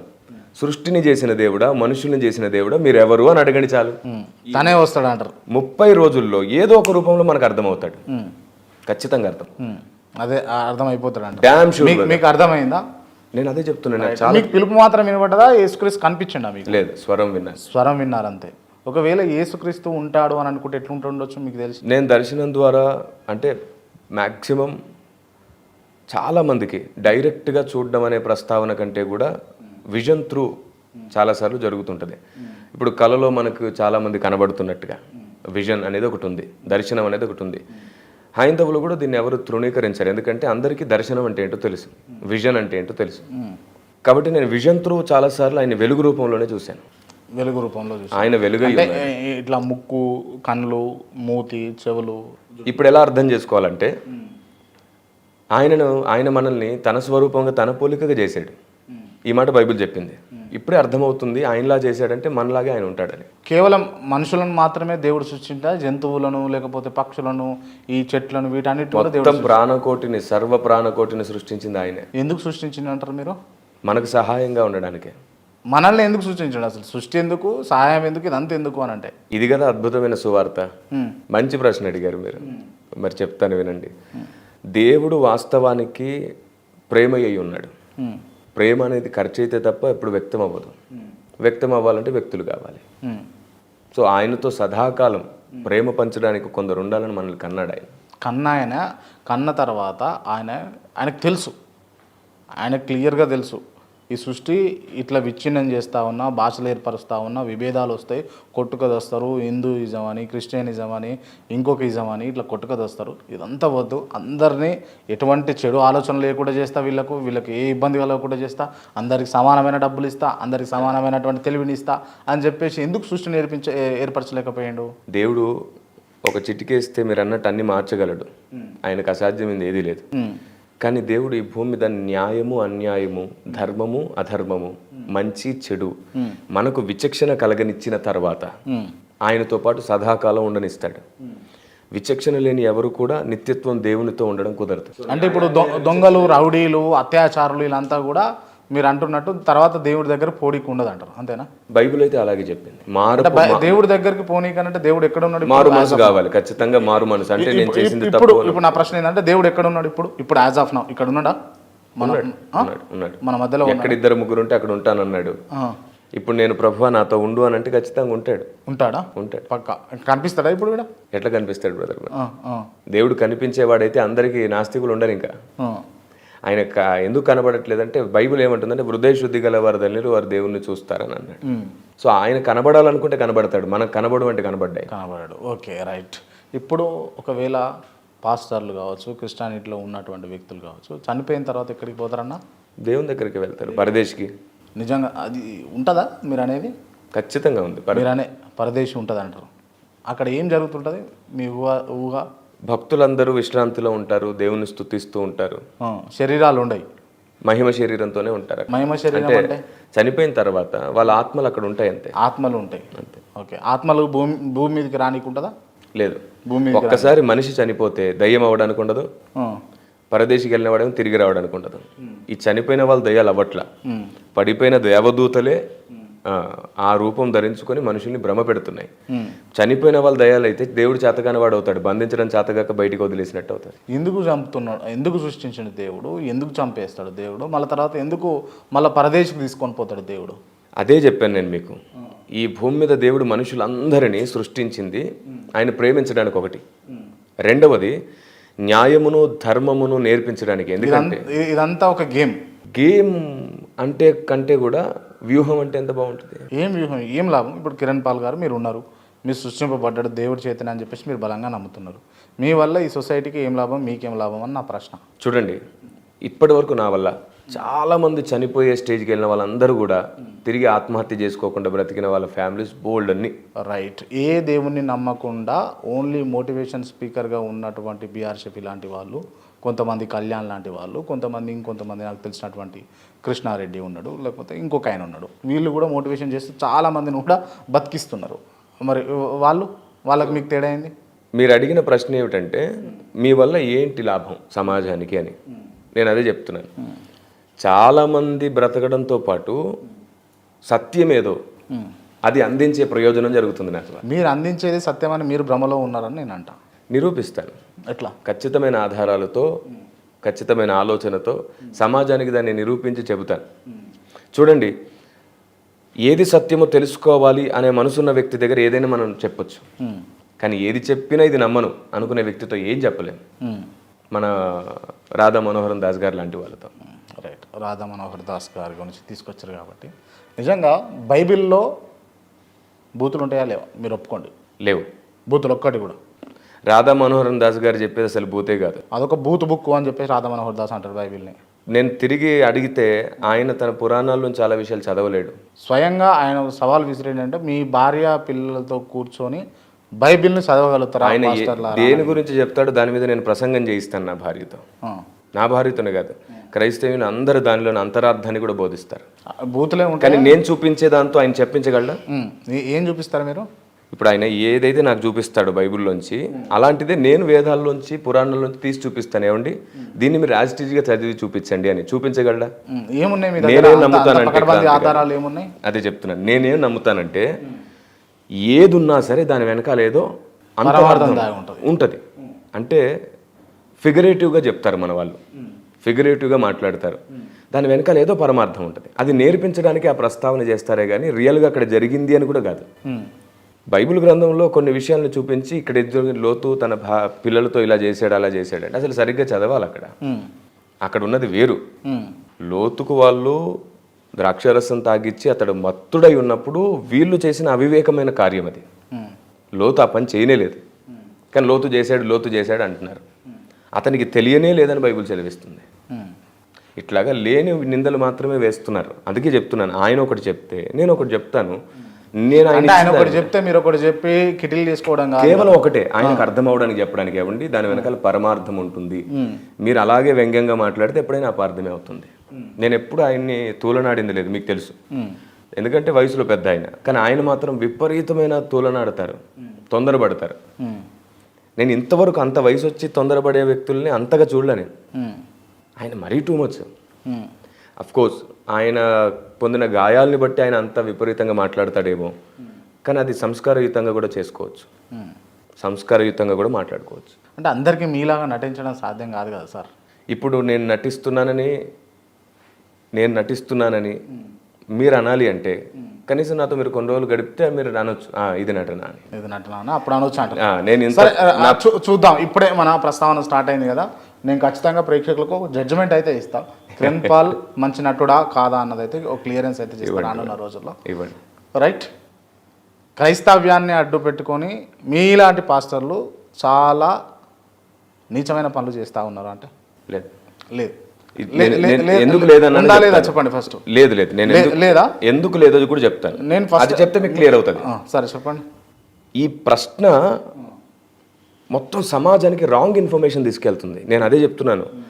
ప్రాణంగా సేవ చేసిన వాళ్ళు ఉన్నారు, ప్రాణాలు ఇచ్చి సేవ చేసిన వాళ్ళు ఉన్నారు, చివరికి తమ సొంత పిల్లలకు పెట్టలేని స్థితిలో సేవ చేస్తున్న వాళ్ళు ఉన్నారు. కేవలం డబ్బులు సంపాదించుకోవడం కోసం సేవ చేసిన వాళ్ళు, మానాలు దోచుకోవడం కోసం సేవ చేసే వాళ్ళు కూడా ఉన్నారు. నేను అదే చెప్తున్నాను కదా. పొలంలో కలుపు ఉండొచ్చు, కానీ పొలం అంతటిని కలుపు అనేటట్టుగా మారిపోతుంది ప్రశ్న. ఓకే, పొలంలో కలుపులు అయితే ఉన్నాయి. పొలంలో కలుపు ఉంది అన్నప్పుడు పొలమంతా కలుపు అనే ప్రశ్న రాకూడదు. రైట్. పొలంలో అయితే కలుపులు ఉన్నాయి, ఉన్న కలుపుల గురించి నేను మాట్లాడుతున్నా. అదే చెప్తున్నాను. 99.99% నేను ప్రాణం ఇచ్చి సేవ చేసే వాళ్ళని ఎక్కువ మందిని చూపిస్తాను. 99.99% మాత్రమే కలుపులు ఉన్నాయి, 1% మాత్రమే సేవ చేసే వాళ్ళు ఉన్నారు. సేవ అంటే నమ్మిరు, మీరు నమ్మిన అది అలా క్రియేట్ చేశారు. అందుకే చెప్తున్నాను, నాతో రండి, ఒక్క వారం నాతో ఉండండి, ఎవరైనా సరే వ్యతిరేకిస్తున్నటువంటి అన్నదమ్ములు ఉన్నారు కదా, వాళ్ళందరినీ రమ్మానండి నాతో. నేను చాలా ప్రేమగా పిలుస్తున్నాను, నాతో 1 వీక్ ఉండిపోండి. రైట్ అన్న, నేను అడుగుతా, చెప్పండి. మీరు నాకు ఇప్పటికిప్పుడు ఫీవర్ వచ్చేసింది, లేకపోతే నాకు ఏదన్నా డిసీజ్ వచ్చింది ఇప్పటికిప్పుడు, లేకపోతే ఇప్పుడే బయటపడ్డది అనుకో, ఇమ్మీడియట్గా నా ఇంటర్వ్యూ అయిపోయే లోపు మీరు నన్ను బాగు చేస్తారు. దేవుడు మీ దగ్గర ఆ మహిమ ఉందా? దేవుడు బాగు చేయాలి, మనుషుల దగ్గర ఏ మహిమ ఉండదు. మీరు మనిషే, మీరు దేవుడు కాదు. మీలాంటి పాస్టర్ల మీద దేవుడి కృప ఉంటుందా? దేవుడు ఇస్తాడు, వరం ఇస్తాడు, అభిషేకం ఇస్తాడు, కృప ఇస్తాడు. దేవుడు ఇదంతా కామెడీ కాదా అన్న? సీరియస్ చెప్పండి మీరు. ఇప్పుడు చూడండి, అనుభవిస్తున్న వ్యక్తికి అది కామెడీయో నిజమో తెలుస్తుంది, అది ఎంత సీరియస్ తెలుస్తుంది. చాలా మంది బాగుపడడం, చాలా మంది విడుదల పొందడం, చాలా మంది మేలు పొందడం చూస్తున్నాం. కాకపోతే ఏంటంటే బ్రదర్, ఓవర్ వల్గారిటీ, అంటే ఓవర్ ఎక్స్పోజింగ్, అనవసరంగా చూపించడం, అనవసరమేనే చేయడం, చిన్న చిన్నవి కూడా పెద్దగా చూపించడం, అది రాంగ్. దానివల్ల నిజస్వరూపం బయటపడుతుంది. నిజస్వరూపం కాదు, దానివల్ల వాస్తవం తెలుసుకోలేకపోతున్నారు అనాలి. వాస్తవం తెలుసుకోలేకపోతారు, ఓకే. కానీ అంటే మీరు బాగా ప్రొటెక్ట్ చేస్తూ ఉన్నారు ఎందుకు దీన్ని? ఇప్పుడు మీరు అపోజ్ చేస్తారేమో? లేదు, నేను నా మెసేజ్ మొత్తంలో చెప్తాను ఏమిటంటే, అద్భుతాలు ఆశ్చర్యాల వైపు ప్రజల్ని తిప్పొద్దు, జ్ఞానము సత్యం వైపే ప్రజల్ని తిప్పండి. దేవుడు ఆటోమేటిక్గా మనకి ఎప్పుడేం కావాలో అది ఇస్తూ ఉంటాడు. మనం ఒక దగ్గరికి వెళ్తేనే మేలు జరుగుతుంది అనడం కంటే, మనం ఉన్న చోట ప్రార్థన చేసుకోవడం ద్వారా కూడా మేలు జరుగుతుంది, ఎందుకంటే దేవుడు వస్తాడు. అయితే కొందరికి దేవుడు కృపావరములు ఇచ్చి, అభిషేకం ఇచ్చి తోడుంటున్నాడు కాబట్టి వారి దగ్గరికి, అంటే వీరు ఇక్కడుండి ప్రార్థించుకునేంత విశ్వాసం లేకపోతే అక్కడికి వెళ్ళిన తర్వాత ఆ విశ్వాసం కలుగుతుంది. ఓకే, ఇప్పుడు దేవుడు ఆ కృప, ఆ మహిమ, లేకపోతే మీరు అంటున్నటువంటి అంశాలన్నీ కూడా ఆ వ్యక్తికి ఎందుకు ఇవ్వాలి? సర్టెన్ పర్సన్కి, కిరణ్ పాల్ గారికి ఎందుకు ఇవ్వాలి? ఎందుకు ఇవ్వాలనేది దేవుని ఇష్టం కదా. దేవుడి ఇష్టం అంటే మీకున్న క్వాలిటీస్ ఏంది? దేవుడు ఎవరికి ఇస్తారు? నాకు ఇవ్వడా? మీరు అడగండి, ఎందుకు ఇవ్వడు? నాకు కావాలంటే. బైబిల్ ఏం చెప్తుందంటే, ఆశతో ఆపేక్షించండి అనండి. మనల్ని మనం దేవుని దగ్గర నిరూపించుకోవాలి. ఒక సైకలాజికల్గా, మెంటల్గా అలా చేసింది బైబిల్ అని అంటే, నిజంగా మెంటల్గా ప్రిపరేషన్ చేసి, అంటే ప్రతి దానికి ఒక మెలుగు పెట్టేసిరు అని అంటే. సరే, నేను ఒక స్టేట్మెంట్ ఇస్తాను, దీన్ని ఒకసారి మీరు కంపేర్ చేసి చూడండి. చెప్పండి. మీ మాటకి నా మాట ఏంటంటే, చెప్పండి. ఇంతవరకు ఏ మతం ద్వారా కానీ, ఏ కులం ద్వారా కానీ, ఏ రాజకీయ వ్యవస్థ ద్వారా కానీ, ఏ సేవా సంస్థల ద్వారా కానీ దొంగలు, వ్యభిచారులు, నరహంతకులు, శాడిస్టులు, ప్యాకెటగాళ్ళు, మంత్రగాళ్ళు మారినట్టు నేను చూడలేదు. ఇదిగో ఈ బైబిల్ పట్టుకొని దొంగలు, వ్యభిచారులు, నరహంతకులు, మంత్రగాళ్ళు, శాడిస్టులు మారడమే కాదు, సమాజాన్ని బాగు చేసింది దేశం బైబిల్ గ్రంథం. ముఖ్యంగా భారతదేశానికి ఎంతో సేవ చేసింది బైబిల్ గ్రంథం. ఎంతమందిని మార్చింది అట్లా? మీకు చూడండి, మొత్తం కనబడుతూనే ఉంది. ఎట్లా? భారతదేశానికి ఎంతో సేవ చేయడమే కాదు, అసలు భారతదేశానికి స్వతంత్రం రావడంలో కీలక పాత్ర పోషించడంలో కూడా ఏవో హూమ్ అనే ఒక క్రైస్తవుడు కారణమయ్యాడు, గాంధీజీ గారితో కలిసి. కాంగ్రెస్ పార్టీ స్థాపన చేసింది ఏవో హూమ్ గారు, చరిత్ర చెప్పిన సత్యం. మీరు అంటే మిమ్మల్ని వదిలేసి మిమ్మల్ని ప్రశ్నలు అడుగుతూ ఉంటే, వింటూ పోతూ ఉంటే, తెలంగాణ ఏర్పడ్డది కూడా క్రిస్టియన్ వల్లనే, లేకపోతే క్రైస్తవ్యం వల్లనే, వల్లనే, లేకపోతే భారతదేశం ఏర్పడ్డది అట్లనే, మీరు ఈ ఛానల్ పెట్టుకుంది దీని వల్లనే అని కూడా చెప్తారు నాకు.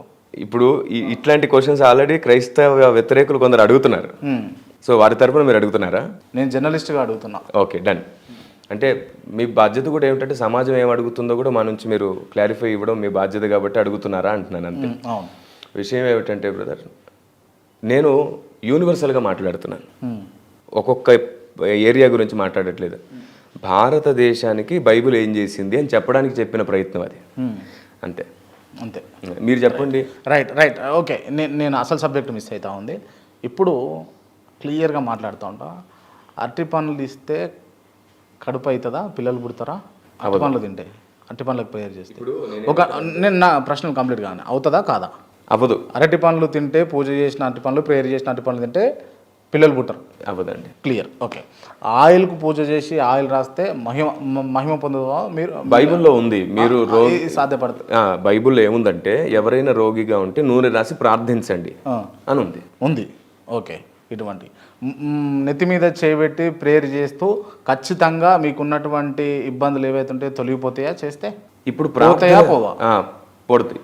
ఇబ్బందులు అనే ప్రస్తావనలో మీరు ఒక చిన్న సవరణ చేసుకోవాలి. ఆరోగ్య సమస్యలు కావచ్చు, ఆర్థిక సమస్యలు కావచ్చు. సేవకులు చాలా మంది ప్రార్థించినప్పుడు దేవుడు మేలు చేస్తున్నాడు. రైట్, పోతాయి. క్లియర్. రైట్. ఒక ప్రసంగం చేసేటప్పుడు, లేకపోతే మీరు అంటున్నట్టు ఏమంటారు దాన్ని, ప్రవచన చెప్తున్నప్పుడు ఎక్కడో ఉన్నటువంటి ఒక వ్యక్తిని, తెలియని వ్యక్తిని పేరు పెట్టి పిలిచేటటువంటి శక్తి సామర్థ్యాలు దేవుడు ఇస్తాడా? చూడండి, దేవునికి ఇస్తాడా అయ్యాడా? దేవునికి అసాధ్యమైంది లేదు. ఇస్తాడా అయ్యాడా? ఇస్తాడు. ఎందుకు ఇప్పుడు ఇస్తాడు. ఆ వ్యక్తి పిలవచ్చు. బైబుల్లో చెప్పండి. మళ్ళీ ఇది వివరించకపోతే మీరు క్వశ్చనే రాంగ్ అయిపోయింది. సరే, బైబుల్లో ఇదిగో నువ్వు పలాని పాపంలో ఉన్నావు, నువ్వు పలాని తప్పులో ఉన్నావు, నువ్వు పలాని పరిస్థితుల్లో ఉన్నావు, నీ జీవితాన్ని బాగు చేసుకో, ఇలా ఒక ప్రయోజనకరమైన పిలుపులు అయితే వచ్చినాయి. అంతేగాని చిన్నదానికి పెద్దదానికి చిన్న చిన్న వాటన్నిటిని పెట్టి అది ఆ పిలుపుల గురించి కాదు.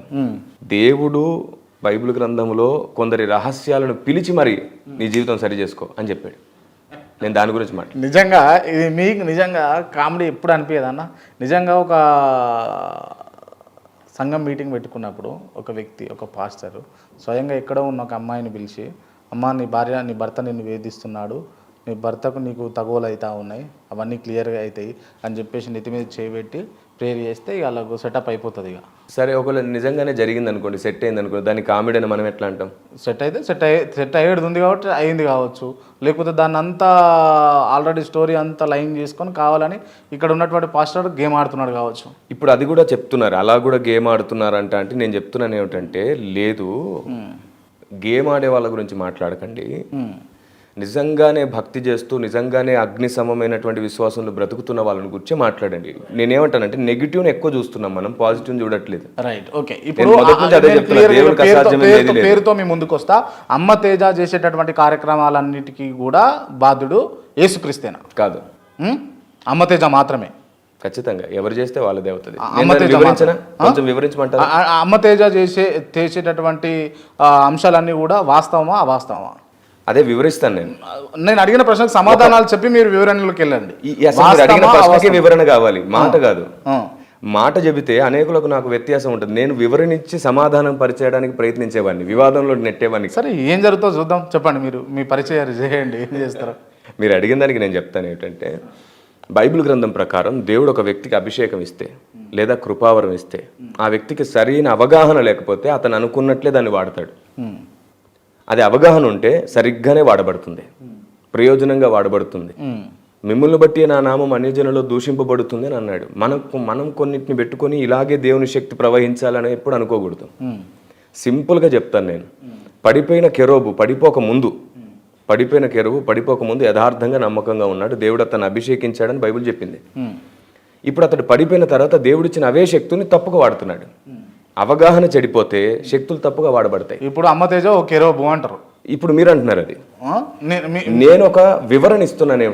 అవగాహన తక్కువగా అప్లికేబుల్ చేసుకోవాలంటారు. ఇక అంటే అమ్మ తేజ ఒక కెరూబు మీరు అంటున్నారు. సరే, మీరు చెప్పిన విధానంతో నేను అంటున్నా. లేదు, ఆయన చూడండి, ఈ భూమి మీద ఎవరైనా సరే 100% పర్ఫెక్ట్గా చేయట్లేదు. ఏది ఎక్కడో చోట అవగాహన లోపం అయితే అందరిలో ఉంది, మీలో నాలో మన అందరిలో ఎక్కడో చోట అవగాహన.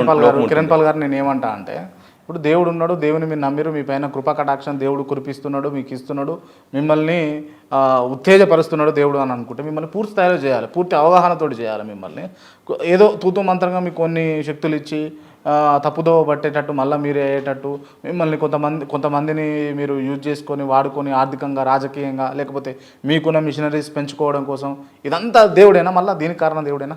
మొదట్లో మాట్లాడుకున్నాం మనం ఇదే విషయం, మళ్ళీ మీరు అదే ప్రశ్న అడిగారు, మళ్ళీ వివరిస్తున్నాను. 2 మాటల్లో వివరిస్తాను. మంచి చెడు రెండిటి విచక్షణ మనకు కావాలి. అదే చెప్తున్నాను బ్రదర్, మంచి చెడుల విచక్షణ లేకుండా ఎప్పటికీ ఈ భూమి మీద న్యాయం యథార్థం ఎప్పుడు స్థాపించబడదు. మరి దేవుడు ఈ మంచి చెడు ఎందుకు సృష్టించండి? ఓన్లీ మంచి మీకు అర్థమయ్యేదంటో చెప్పనా? మీకు అర్థమయ్యేదంటో చెప్పండి. అంటే హైందవ సహోదరులకు అర్థం కావాలి, అందుకు చెప్తున్నాను. చెప్పండి. ఇప్పుడు మీరు కూడా క్రీస్తున కాకుండా హైందవులే అని చెప్పారు కదా ఇంటర్వ్యూలో. సో అందుకని ఈ మాట చెప్తున్నాను, వేరే ఉద్దేశంతో కాదు. చెప్పండి, అర్థం అవడానికి మాత్రమే. చెప్పండి. ఇప్పుడు విజయులు అజయులు, విజయ్ అజయ్ అని 2 ఉన్నారు ఋషులు, మహా తపస్సంపన్నులు. వీళ్ళు విష్ణుమూర్తిని ప్రసన్నం చేసుకొని వరం అడుగుమంటే వీళ్ళేం వరం అడుగుతారు? ఉన్న పురాణాల ప్రస్తావన ప్రకారం నీతోనే ఉండాలి మేము అని వరం అడుగుతారు. నీతోనే ఉండాలంటే ద్వారపాలకులుగా ఉండడానికి వైకుంఠం తీసుకెళ్తారు, అందులో ఉన్నది. తర్వాత ఏం జరుగుతుంది? అక్కడ బ్రహ్మపుత్రులు వస్తారు కొన్నాళ్ళకి. సరిగ్గా బ్రహ్మపుత్రులు రావడానికి కొద్ది రోజుల ముందు విష్ణు ఏం చేస్తారంటే వారికి నన్ను ఎవరు డిస్టర్బ్ చేయకుండా, నా దగ్గరికి ఎవరు లోపలికి రాకుండా మీరు అడ్డగించండి, నాకు అంతరాయం కలిగించకండి, నేను సీరియస్ వర్క్లో ఉన్నాను అని చెప్పేసి వెళ్ళిపోతారు లోపలికి. ఇప్పుడు వీళ్ళ కర్తవ్యం ఏమిటంటే ఎవరు వచ్చినా ఆపాలి. కానీ విష్ణుమూర్తికి తెలుసు బ్రహ్మకుమారులు వస్తారని, కావాలని ఆ ప్రస్తావన జరుగుతుంది. ఈ మధ్యలో ఏమవుతుందంటే బ్రహ్మపుత్రులు ఈ ద్వారపాలకులుగా ఉన్నటువంటి వీరిని శపిస్తారు, వీళ్ళు లోపలికి వెళ్ళనివ్వకపోతే. శపించిన తర్వాత ఏం జరుగుతుంది, తర్వాత విష్ణుమూర్తి వస్తారు, అయ్యో ఇంత పెద్ద శాపం వచ్చేసింది, వీళ్ళ ఏడుస్తూ అంటారు, అయ్యా ఇంత జరుగుతుందని మేము అనుకోలేదు, నీ ఆజ్ఞనే పాలించాం కానీ వీరితో మాకేం ద్వేషం లేదు. అప్పుడు వీళ్ళు ఏమంటారంటే దీనికి శాప విమోచన ఏదైనా చేయండి అన్నప్పుడు అడుగుతారు ఏమిటంటే, నాకు శత్రువులై 7 జన్మల పాటు నాకు దూరంగా ఉంటూ నాకు భక్తి చేస్తూ పాతాళంలో ఉంటారా, లేదంటే ఒక 4 జన్మల పాటు నాకు శత్రువులుగా ఉంటారా, కోరుకోండి మీ ఇష్టం అని అంటాడు. అప్పుడు వీళ్ళు శత్రువులుగా ఉండడానికి కోరుకుంటారు. అతనే రావణుడు, తన సహోదరుడు ఎవరైనా కుంభకర్ణుడు వాళ్ళు. ఇప్పుడు ఇదంతా ఎందుకు చేస్తున్నట్టు, మరి పురాణాలు ఇదంతా ఎందుకు ఉన్నట్టు అని అడిగితే ఏం చెప్తారు? ఏం నేర్పించడానికి ఇదంతా అంటే సమస్త కళ్యాణమునకు మంచేదో చెడేదో చెప్పడానికి ఇదంతా జరిగిందని కదా చెప్తారు. కాబట్టి మనందరి విశ్వాసాలలో న్యాయము, ధర్మము, మంచి చెడు విచక్షణల కోసం పోరాటం జరుగుతుంది. ఓకే, ఫస్ట్ దాన్ని సరిగ్గా గుర్తిస్తే దేవుడు అనే విషయాన్ని అర్థం చేసుకోవడానికి ఉపయోగపడుతుంది. అందుకే నేను పేర్లు ఎత్తేసి వీళ్ళెవరు అని అన్నారు. నేనేమన్నాను, మీకైనా వారికైనా అందరికీ ఈ విశ్వంలో ఒక్కడే దేవుడు ఉన్నాడు. ఓకే, ఆయన్ని నేను యేసుక్రీస్తుగా త్రియేక దేవుడిగా గుర్తించాను, త్రియేక దేవుడిగా గుర్తించాను. ఇప్పుడు యేసుక్రీస్తు ఇతర మతాల దగ్గర పూజించినటువంటి విగ్రహాధారణ చేసినటువంటి ప్రసాదాలు తినొద్దు అని చెప్పేసి బైబిల్లో చెప్పిండు.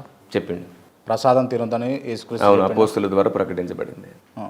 ఏందన్నట్టు అసలు దీని గురించి కూడా నేను చాలా యేసుక్రీస్తు తెలుసు, అంటే ఇట్లా జరుగుతుంది అని కూడా తెలిసి కావాలని ఇట్లా రాసుకున్నా అంటారా?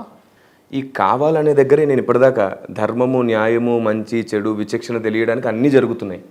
కావాలని ఏమీ లేదు. దేవుడు కావాలని ఎందుకు ఏం చేస్తాడు? దేవుడు మనకన్నీ నేర్పించి మనల్ని ఏం జరుగుతుందన్న ఒక మనిషిగా, మానవత్వం ఉన్నటువంటి వ్యక్తిగా మీరు చెప్పండి. రైట్, దాని గురించి చెప్తాను నేను. హైందవ ధర్మంలో అయ్యప్పమాల, భవానీమాల, శివమాలలు వేసుకుని చాలా నిష్టగా ఖచ్చితంగా భక్తి చేసే అన్నదమ్ములు ఉన్నారు.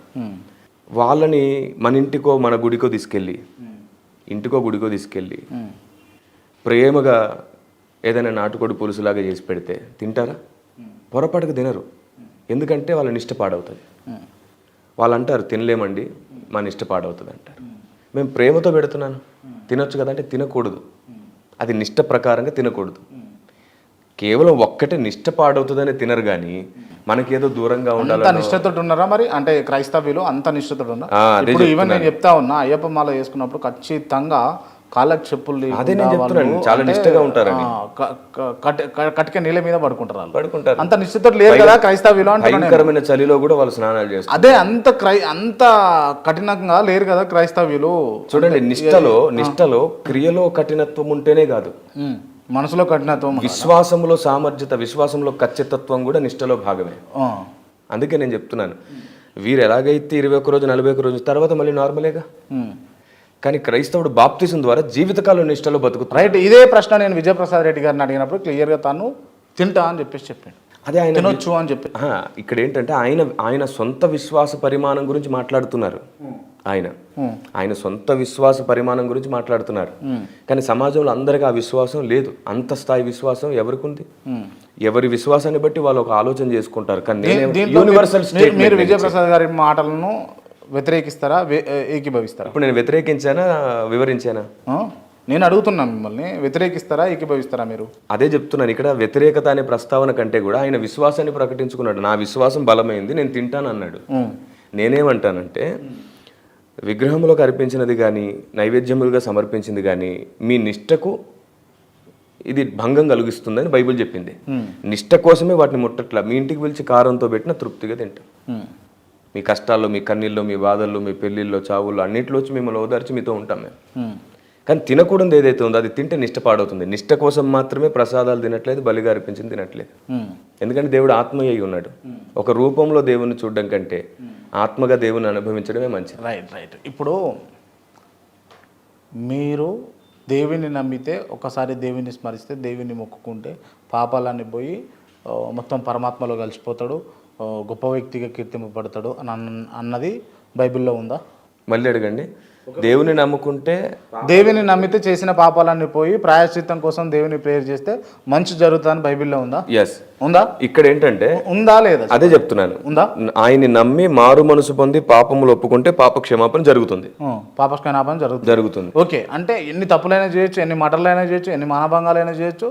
దేవుణ్ణి యేసయ్య నన్ను క్షమించి నా తప్పు అయిపోయింది అనగానే కథ మంచోడు అయిపోతాడు. ఇక దీంట్లో మీకు అర్థమయ్యేటట్టు చెప్తాను. నమ్ముకొని మళ్ళీ తప్పు చేసి క్షమించమని అడగడం కాదు.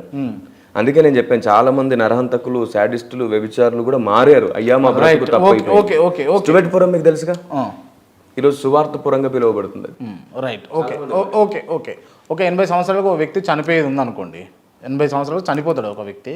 80 సంవత్సరాలు చనిపోయే వ్యక్తి 79వ ఏట అప్పటి వరకు అన్ని సైకో పనులు, శాడిస్ట్ పనులు చేసి చివరిలో ఒప్పుకుంటే క్షమిస్తాడా? దేవునికి చూడండి, దేవుడు మనలాగా అమాయకుడేం కాదు.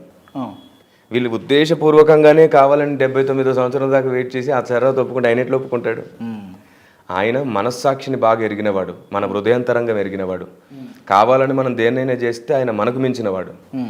రైట్. ఇప్పుడు ఇవన్నీ మాటలు వింటున్నటువంటి ప్రేక్షకులు ఏమనుకుంటారంటే, నిజంగా వాస్తవంగా మనకు కూడా కొన్ని సందర్భాలు అనిపిస్తుంది మీరు చెప్తున్నటువంటి ఇంపాక్ట్ నిజంగానైనా తప్పులు చేస్తే నిజంగా ప్రేయర్ చేస్తే దేవుడు క్షమిస్తాడా అన్న క్వశ్చన్ మార్క్ కొంతమందికి వచ్చి ఉంటుంది.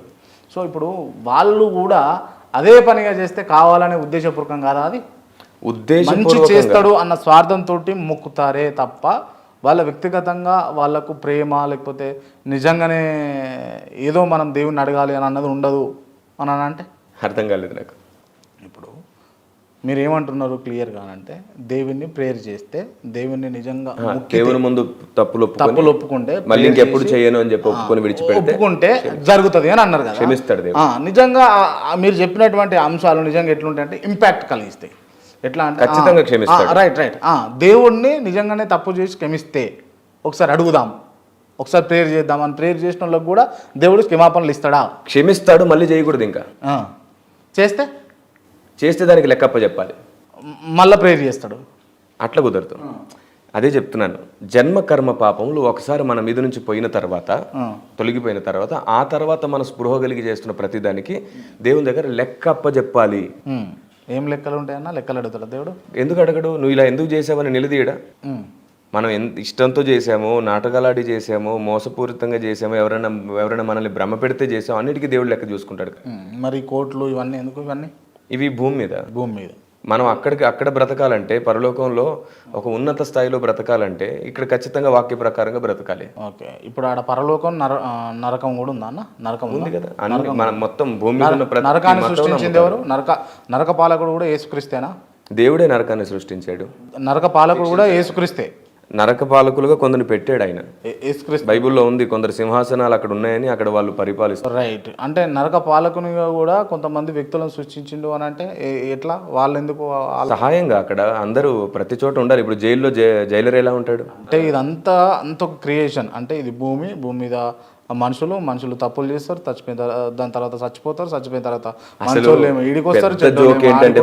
పెద్ద జోక్ ఏంటంటే ఇది నమ్మడంలో లాజిక్ ఉంది, న్యాయం ఉంది, ఇక్కడ నీతి న్యాయం ధర్మం తెలిసిపోతుంది. కానీ 7 జన్మల దగ్గర అసలు ఏ లాజిక్ సెట్ అవ్వదు. అక్కడ 7 జన్మలు అన్నిటికంటే పెద్ద జోక్ అది. మీరు జన్మతః పాపం అనొచ్చు. జన్మతః పాపం అనేది సరిగ్గా సెట్ అవుతుంది, మన స్వభావానికి సంబంధించింది, అది ప్రస్తుతానికి సంబంధించింది. చచ్చిపోయిన తర్వాత మళ్ళీ పరలోకానికి లేకపోతే యమలోకానికి నరకానికి పోతారు అనొచ్చు. అది మన విశ్వాసంలో వాస్తవం కదా, సత్యమే కదా. నిజంగా పోతారా? ఇప్పుడు మీరు సాధ్యమా? నేను మిమ్మల్ని అడుగుతాను, మీరు 7 జన్మలు నమ్ముతారా అన్న? 7 జన్మలు ఎప్పుడైనా నమ్మారా? చిన్నప్పటి నుంచి ఎప్పుడైనా మీకు నమ్మకం కలిగి? 7 జన్మలు నేనా? మన సమాజానికి ఒక మంచి సందేశం ఇద్దాం. 7 జన్మల మీద ఒక నమ్మకం ఉందా? ఎవరికి? నాకు జన్మల మీద ఏం లేదు ప్రస్తుతం ఇప్పుడున్నటువంటి. ఓకే, అయితే సమాజం అయితే 7 జన్మలు నమ్మేవాళ్ళు చాలా మంది ఉన్నారు కదా. చనిపోయిన వాళ్ళందరూ కూడా పాపాలు చేస్తే, తప్పులు చేస్తే కుక్కగా, నల్లిగా, పిల్లిగా, పక్షిగా ఏదో ఒక రూపంలో పుడుతున్నారు అనేది నమ్మకం వాళ్ళకి. అవును, అదే నిజమైతే ఇప్పుడు ప్రపంచంలో దాని సంఖ్య పెరగాలి. పక్షుల సంఖ్య, జంతువుల సంఖ్య, క్రిమికీటకాల సంఖ్య పెరగట్లేదే. వాటి సంఖ్య తగ్గిపోతుంది. నానాటికి ఆ జాతులు నశించిపోతున్నాయి, ఆత్మలు ఎడిపోతున్నాయి. ఎడిగిపోతున్నాయి. ఆత్మలే ఉండేవి. చచ్చిపోయిన తర్వాత ఇంకా ఆత్మ ఎక్కడిది? ఇది ఊపిరి మాత్రమే అని నేను అంటాను. మీరేమో లేదు, ఆత్మ లేకపోతే అసలు దేవుడు చేసిన సృష్టికి అర్థమే లేదు. ఆత్మలు ఉన్నాయని అంటారు. మనలో భూమి మీద ఉండయి అని మీరే అంటారు. బ్రదర్ నేను అదే చెప్పాను, మన ఆత్మ మన మరణం తర్వాత ఈ భూమి మీద ఉండదు, భూమి మీద ఉండదు, వెళ్ళిపోతుంది. సృష్టికర్త అయిన దేవుణ్ణి తెలుసుకుంటే పరదేశి. ఇది కంప్లీట్ చేయండి. సృష్టికర్త అయిన దేవుణ్ణి తెలుసుకుంటే పరదేశి. సృష్టికర్త దేవుడు ఎవరో తెలుసుకోకుండా చనిపోయి ఎంత బాగా బ్రతికినా వాళ్ళు ఖచ్చితంగా పాతాళానికి వెళ్ళాలి. ఇప్పుడు హిందువులందరూ కూడా మీరు అంటున్నట్టు నరకానికి పోతారా అన్న? వెళ్ళకూడదు. అందుకే మేము సువార్త చేస్తున్నాం. అర్థం కాదు, వెళ్ళకూడదు, ఎవరు వెళ్ళకూడదు, ఎవరు పోవద్దు. మనసారా కోరుకుంటున్నాను. బైబిల్ కూడా చదివిస్తుంది, ఏ ఒక్కరు నశించడానికి ఇష్టం లేదు. ముస్లింలందరూ ఎవరు వెళ్ళకూడదు, ఎవరు పోవద్దు, వెళ్ళకూడదని ప్రకటిస్తున్నాం. ఒక్క దేవుడు ఎవరో తెలుసుకుందాం రండి అని. రైట్. ఒకరినొకరు ఆచారాల పేరిట దాని పేరిట దీని పేరిట దూషిస్తున్నంత వరకు సత్యం ఎప్పుడు తెలుస్తుంది? వ్యంగ్యం ఎప్పుడు వాస్తవాన్ని తెలుసుకొనివ్వదు, సత్యం తెలుసుకొనివ్వదు.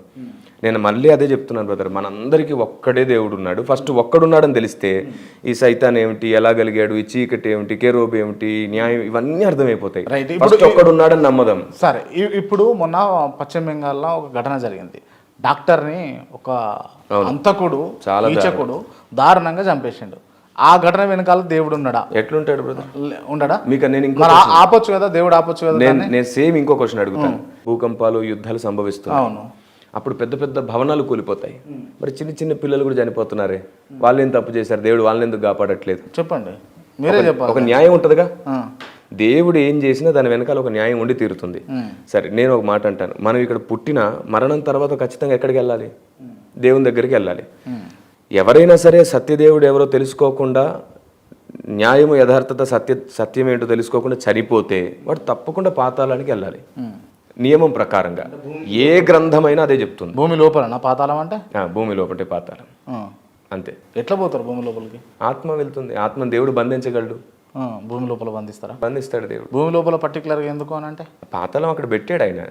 జైలు ఎందుకు పెడతాడు? జైలు అక్కడ ఎందుకు పెట్టారంటే అది మనం పెట్టుకున్నాం, ఒక రూల్, ఒక నియమం పెట్టుకున్నాం. అక్కడ పెడతాం, ఎక్కడ పెడితే అక్కడ పెడతాం. ఒకప్పుడు అండమాన్లో తీసుకెళ్ళి పెట్టేసేవాళ్ళు. ఎందుకు అక్కడ పెట్టేవాళ్ళంటే అది జైలు లాగా ఉండేది, ఆ దీవి బయటికి తప్పించుకోవడం కష్టమని. సో ఒక పర్టికులర్ బౌండరీ ఉండాలి కదా. సో పాతాళాన్ని ఎక్కడ పెడతాడు అంటే ఆత్మలను కూడా బందీ చేసే శక్తి దేవుడికి ఉంటుంది అని అంటారు మీరు. ఆత్మలను కూడా బందీ చేసే శక్తి దేవుడికి ఉంటుంది కాబట్టి ఆయన దేవుడు శక్తిమంతుడు. ఆయన ఆత్మల్ని పుట్టించగలడు, ఆత్మల్ని బంధించగలడు, ఆత్మల్ని నాశనం చేయగలడు. అవును, ఆయన పేరు నజరేయుడు అని యేసు. నజరేయుడు అనే యేసు. యేసు క్రీస్తుకు ఈ రొట్టెలు అంటే 5 రొట్టెలను 1000 రొట్టెలు చేసి ఇట్లా పంచశక్తి ఉండేనా? మీరు అడిగారు, నేను చూశాను, విన్నాను. ఉండేనా? ఇది మీరే చెప్పండి. దేవుడు సర్వశక్తిమంతుడు కదా, ఎందుకు చేయడు? చేయొచ్చా అంటున్నా. చేయగలడు. రైట్. ఇప్పుడు మీరు బాధలో ఉన్నారు, మొదట ఇంటర్వ్యూలో అడిగినప్పుడు మీరు బాధల్లో ఉన్న, ఇబ్బందిలో ఉన్నారు, ఎంత సువార్త చెప్తా ఉన్నారు, ఎంత మీరు ప్రకటనలు చేస్తూ ఉన్నారు, మీరు ప్రేయర్స్ చేస్తూ ఉన్నారు, మరి మీకెందుకు కష్టాలు? అంటే పీస్ ఆఫ్ మైండ్ తోటి కిరణ్ పాల్ ఉండాలి కదా అని నేను అనుకుంటా. కాదు, మనం అనుకున్నట్టుగా భక్తి జీవితం ఎప్పుడూ లేదు. ఎందుకంటే నాకు ఏదో ఒక కొరత లేకుండా నేను పర్ఫెక్ట్ అవ్వలేను. నేను డే బై డే నేర్చుకోవాలి. దేవుడు నాకు డే బై డే అర్థం కావాలి. నీతి, న్యాయం, యథార్థత, సత్యములు నాకు అర్థం కావాలంటే నాకు ఎక్కడో చోట మనసు విరగాలి. బైబిల్ అదే చెప్తుంది, హృదయం విరగకపోతే దేవుడి దగ్గరగా ఉండడం కుదరదు, మనం దేవునికి దగ్గరగా ఉండలేం. విచ్చలవిడిగా మారిపోతుంది మనసు. అంత బాగుంటే గర్వం ఎక్కువైపోతుంది. ఆయనకు తెలుసు భక్తుల్ని విరగ్గొడుతూనే కడతాడు ఆయన. సో కొందరికి అర్థం కాదు భక్తిలో ఏమిటిది అని.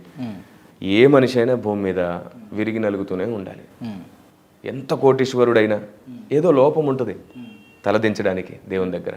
సరే, ఇప్పుడు కొంతమంది పాస్టర్లు దేవుడి పేరు చెప్పి నిజంగా మోసాలు చేస్తురా లేదా? నేను అదే చెప్తున్నాను బ్రదర్, చేస్తురా లేదా?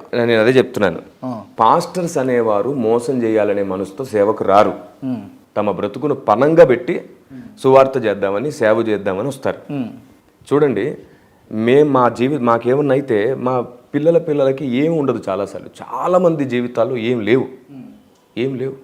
ఏమెందుకు లేవు? వాళ్ళు సమస్తాన్ని ఏమెందుకు ఉండవన్నా అంటే కొంతమంది ఫోన్ పే నెంబర్లు పెట్టుకొని అదే వాళ్ళని 100 మందినే చూస్తున్నారు కానీ నేను 1,00,000 మంది గురించి మాట్లాడుతున్నా. 100 మంది అయితే ఉన్నారు కదా మీ దాంట్లో. 100 మంది నేను అదే చెప్తున్నా. మీరు ఫోన్ పే నంబర్లు పెట్టడం తప్పని నేను అనట్లా, మీరు కూడా అనకండి.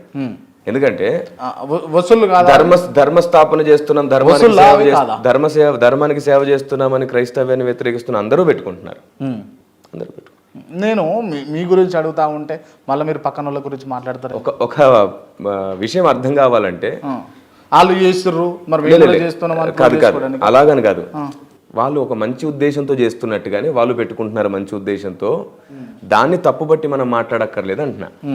100 మంది గురించి కాదు, చాలా ఉన్నత స్థితికి వెళ్ళి అన్ని సమృద్ధిలో ఉన్న 100 మంది గురించి కాదు, ఇప్పటికీ తమ పిల్లలకు కూడా పెట్టలేని స్థితిలో కూడా సంఘానికి పెట్టి సేవ చేస్తున్నారు, అప్పులు చేసి కష్టపడి సేవ చేస్తున్నారు, 1,00,000 మంది గురించి చెప్తున్నారు. రైట్. నేను చాలామంది ఇప్పుడు చేసినటువంటి పాస్టర్లు అందరిని అడిగినా, నేను మిమ్మల్ని కూడా అడుగుతున్నా, మీరన్నా నిజం చెప్పండి, స్త్రీల కూడిక పేరుతోటి స్త్రీలను వంచిస్తురా పాస్టర్లు కావాలని?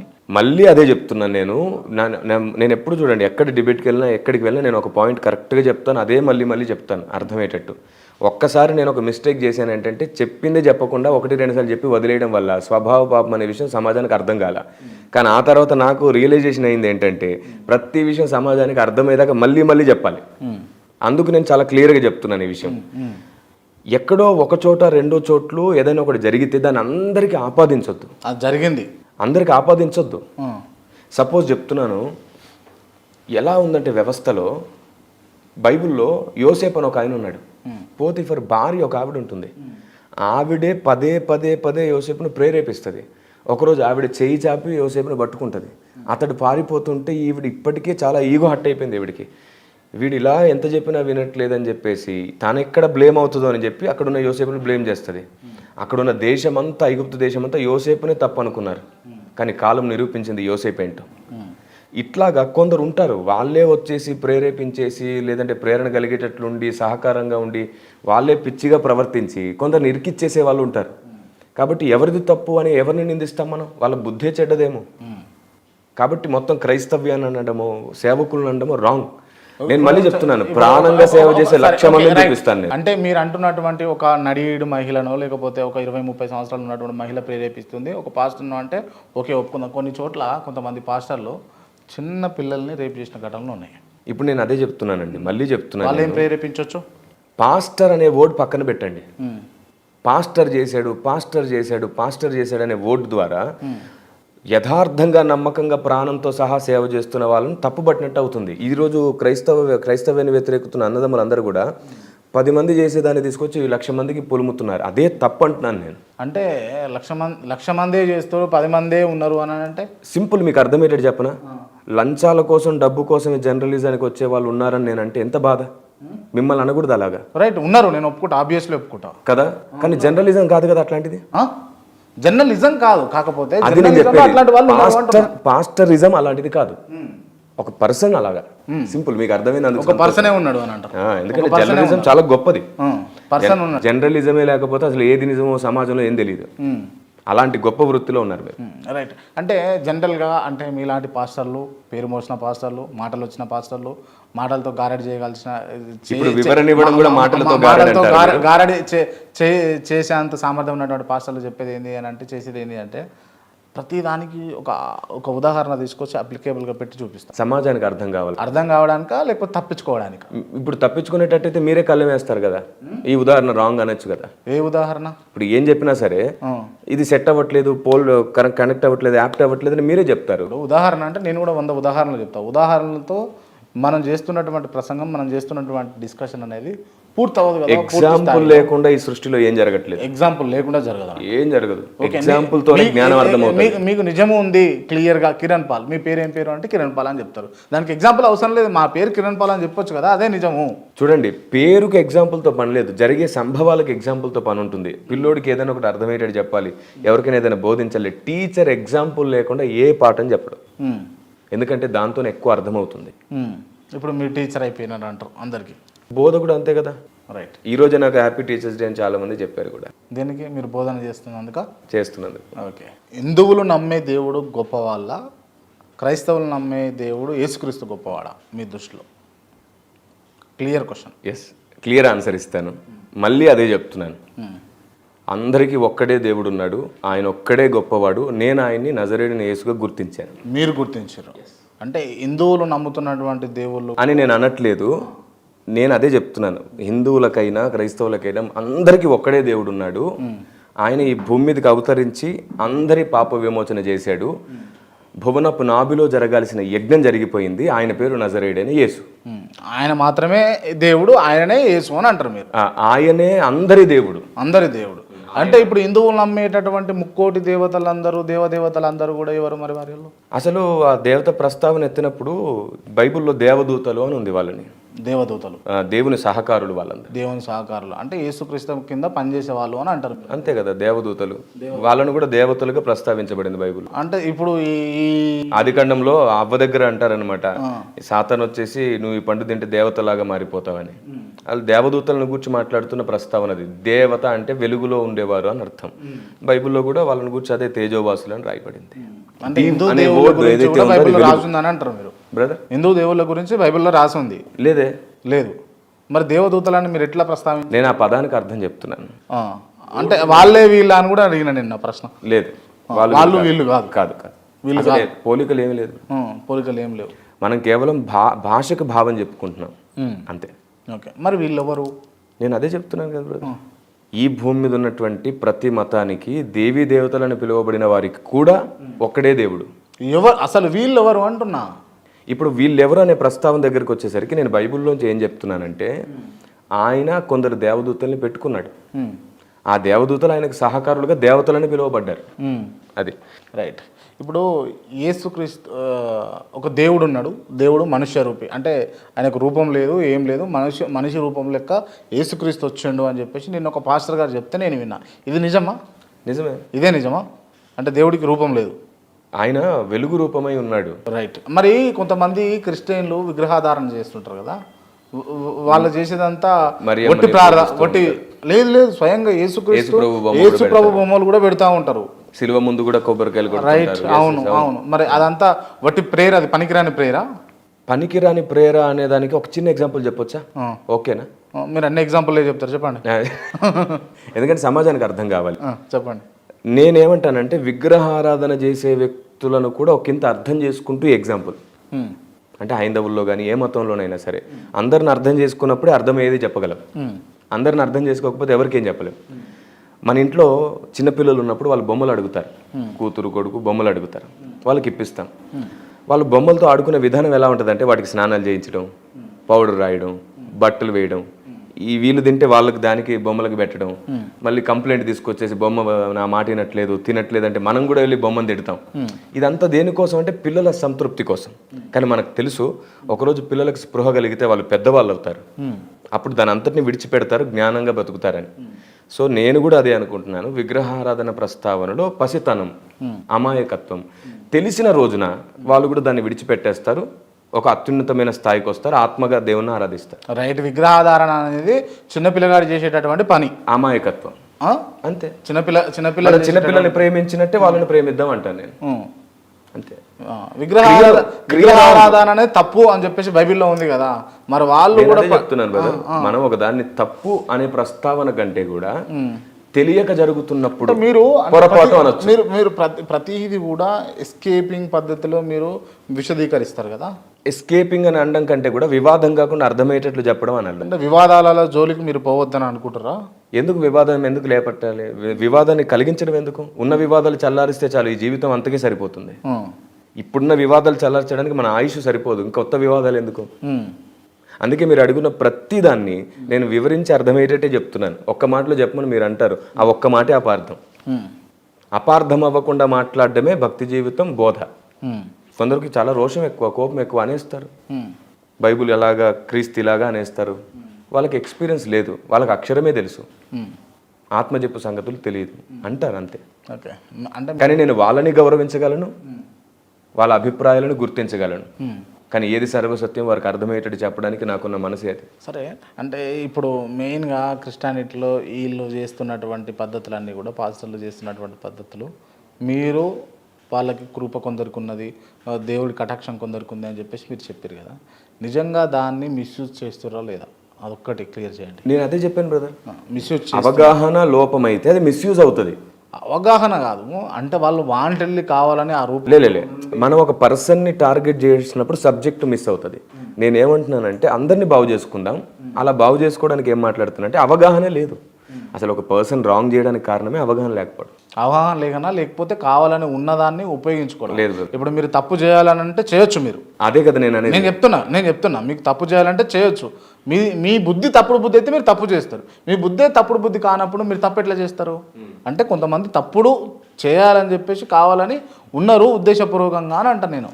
చూడండి బ్రదర్, మానవాళి ఎలాగుందంటే ఎప్పుడు మనుషుల్ని చెరపడానికి అపవాది ప్రయత్నిస్తూనే ఉంటాడు. ఎంత మంచోడైనా ఎక్కడో చోట మిస్ అరే ఇలా నోరు జారేనండి. అపవాది అంటే సాతాన్ అంటే చీకటి.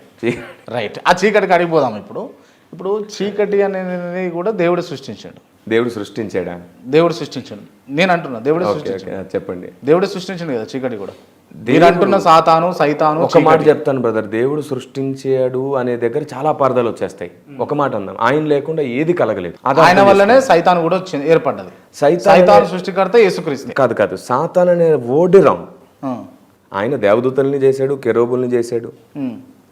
వాళ్ళని సాతానులుగా ఈయన చేయలే. వాళ్ళ బుద్ధి చెడి వాళ్ళు మారారు, సాతానులుగా మారి. మనం పిల్లల్ని కంటాం, మంచి వాళ్ళని కానీ కంటాం. వాళ్ళ బుద్ధి చెడితే వాళ్ళు చెడిపోతారు, చెడ్డవాళ్ళుగా. ఇప్పుడు నేనేమంటున్నా అంటే విచక్షణ అంటే మంచి చెడు. కానీ ఇప్పుడు మీరు మంచి చెడు, ఇప్పుడు మంచి చెడు చెప్పినప్పుడు ఒక అబ్బాయికి, ఒక కొడుకుకు, ఒక తండ్రి మంచి చెడు చెప్తే తెలుసుకోగలుగుతాడు, ఇది మంచి నాన్న, ఇది చెడు నాన్న. అసలు ఆ తండ్రే దేవుడైనప్పుడు, ఆ తండ్రికి పుట్టినటువంటి పిల్లలు మనుషులైనప్పుడు ఆ తండ్రి ఏం చేయాలంటే అసలు చెడు అనేదే తీసేసి ఓన్లీ మంచిగా పెట్టొచ్చు కదా. దేవుడు ఎంత మంచి మనసు ఉన్నాడంటే బ్రదర్, ముఖ్యంగా చెప్పాలంటే ఈ భూమి మీద తల్లి ప్రేమ, తండ్రి ప్రేమ, ఇన్ని ప్రేమలు ఉండడానికి కారణమే ఆయన. ఇన్ని బాంధవ్యాల నిర్మాణకుడు ఆయన. ఆయన సృష్టి కేవలం పదార్థంగా చేయలేదు. అంటే ప్రతిదీ దేవుడి సృష్టి, దేవుడి వల్లనే ఇదంతా జరుగుతుంది అని అంటున్నారు మీరు. జరిగే దాని గురించి వేరు, జరగడం వేరు, నిర్మాణం వేరు. ఆయన ఒక అందమైన రూపంతో పాటు అనేక భావాలను సృష్టించిన అందమైన మనసున్నవాడు దేవుడు. ఎవరిని బలవంతం పెట్టాలనుకోడు, న్యాయం నేర్పిస్తాడు, ధర్మం నేర్పిస్తాడు. వారి క్రియతో, వారి బుద్ధితో ఏదైనా చేస్తున్నప్పుడు వారి క్రియ కొలది కొన్నిటిని జరుగుతున్నప్పుడు శిక్షిస్తాడు, దండిస్తుంటాడు. స్కూల్లో టీచర్ కూడా అన్ని నేర్పించినా సరే వాడు మరీ తప్పు చేస్తే శిక్షిస్తారు. సో ఇదంతా కూడా నీతి, న్యాయం, ధర్మం నేర్పడానికే. అయితే మీరు ఒక చీకటి గురించి చెప్పారే, ఇప్పటి వరకు అసలు ఒక మనిషి జీర్ణించుకోలేనని పెద్ద పెద్ద సంగతులు ఉన్నాయి దాని వెనకాల. ఒక్క మాటలో, ఒక ఇంటర్వ్యూలో చెప్పి తీర్చేసే ఇష్యూ కూడా కాదు అది. సో దీని గురించి ఒక పుస్తకం రాస్తున్నాను. ఆల్రెడీ చాలా మంది పెద్దలు ఈ చీకటిని గురించి ఒక పుస్తకం రాశారు. జురాస్టరిజంలో కూడా మంచి దేవుడు, చెడ్డ దేవుడు అనే ప్రస్తావనలు ఉన్నాయి. క్రైస్తవుల్లో కూడా చాలా మంది చీకటిని గురించి ఇంటర్ప్రిట్ చేసిన వాళ్ళు ఉన్నారు. చాలా మంది మహాభక్తులు ఉన్నారు. ఓకే, ఇప్పుడు యేసుక్రీస్తును నమ్మి ఒక 25 సంవత్సరాలు 30 సంవత్సరాలు యేసు దీక్షలో ఉన్నటువంటి ఒక వ్యక్తి, మీలాంటి పాస్టర్, ఆ వ్యక్తి ఓ ట్రైన్కి పోవాలి, ఓ ట్రైన్ ప్రయాణం అవుతుంది, పోవాలి. ఆ ట్రైన్కు ఎక్కిండు, తిరుపతి టు హైదరాబాద్ ఎక్కేసిన తర్వాత మధ్యలో ఈ కర్నూలు దగ్గరనో లేకపోతే హైదరాబాద్ సమీపంలో యాక్సిడెంట్ అయింది. ఆ ట్రైన్ మొత్తం ధ్వంసం అయిపోయింది. చాలామంది ఉన్న వాళ్ళందరూ కూడా ఒక 90-80% చనిపోయారు. దానికి కారణం యేసు ప్రభు అని అనుకుంటున్నారు. నేను అంటున్నా, డిక్లేర్ చేస్తున్నా, యేసు ప్రభు దానికి కారణం కాదా? ఎవరు కారణం? ఎవరు?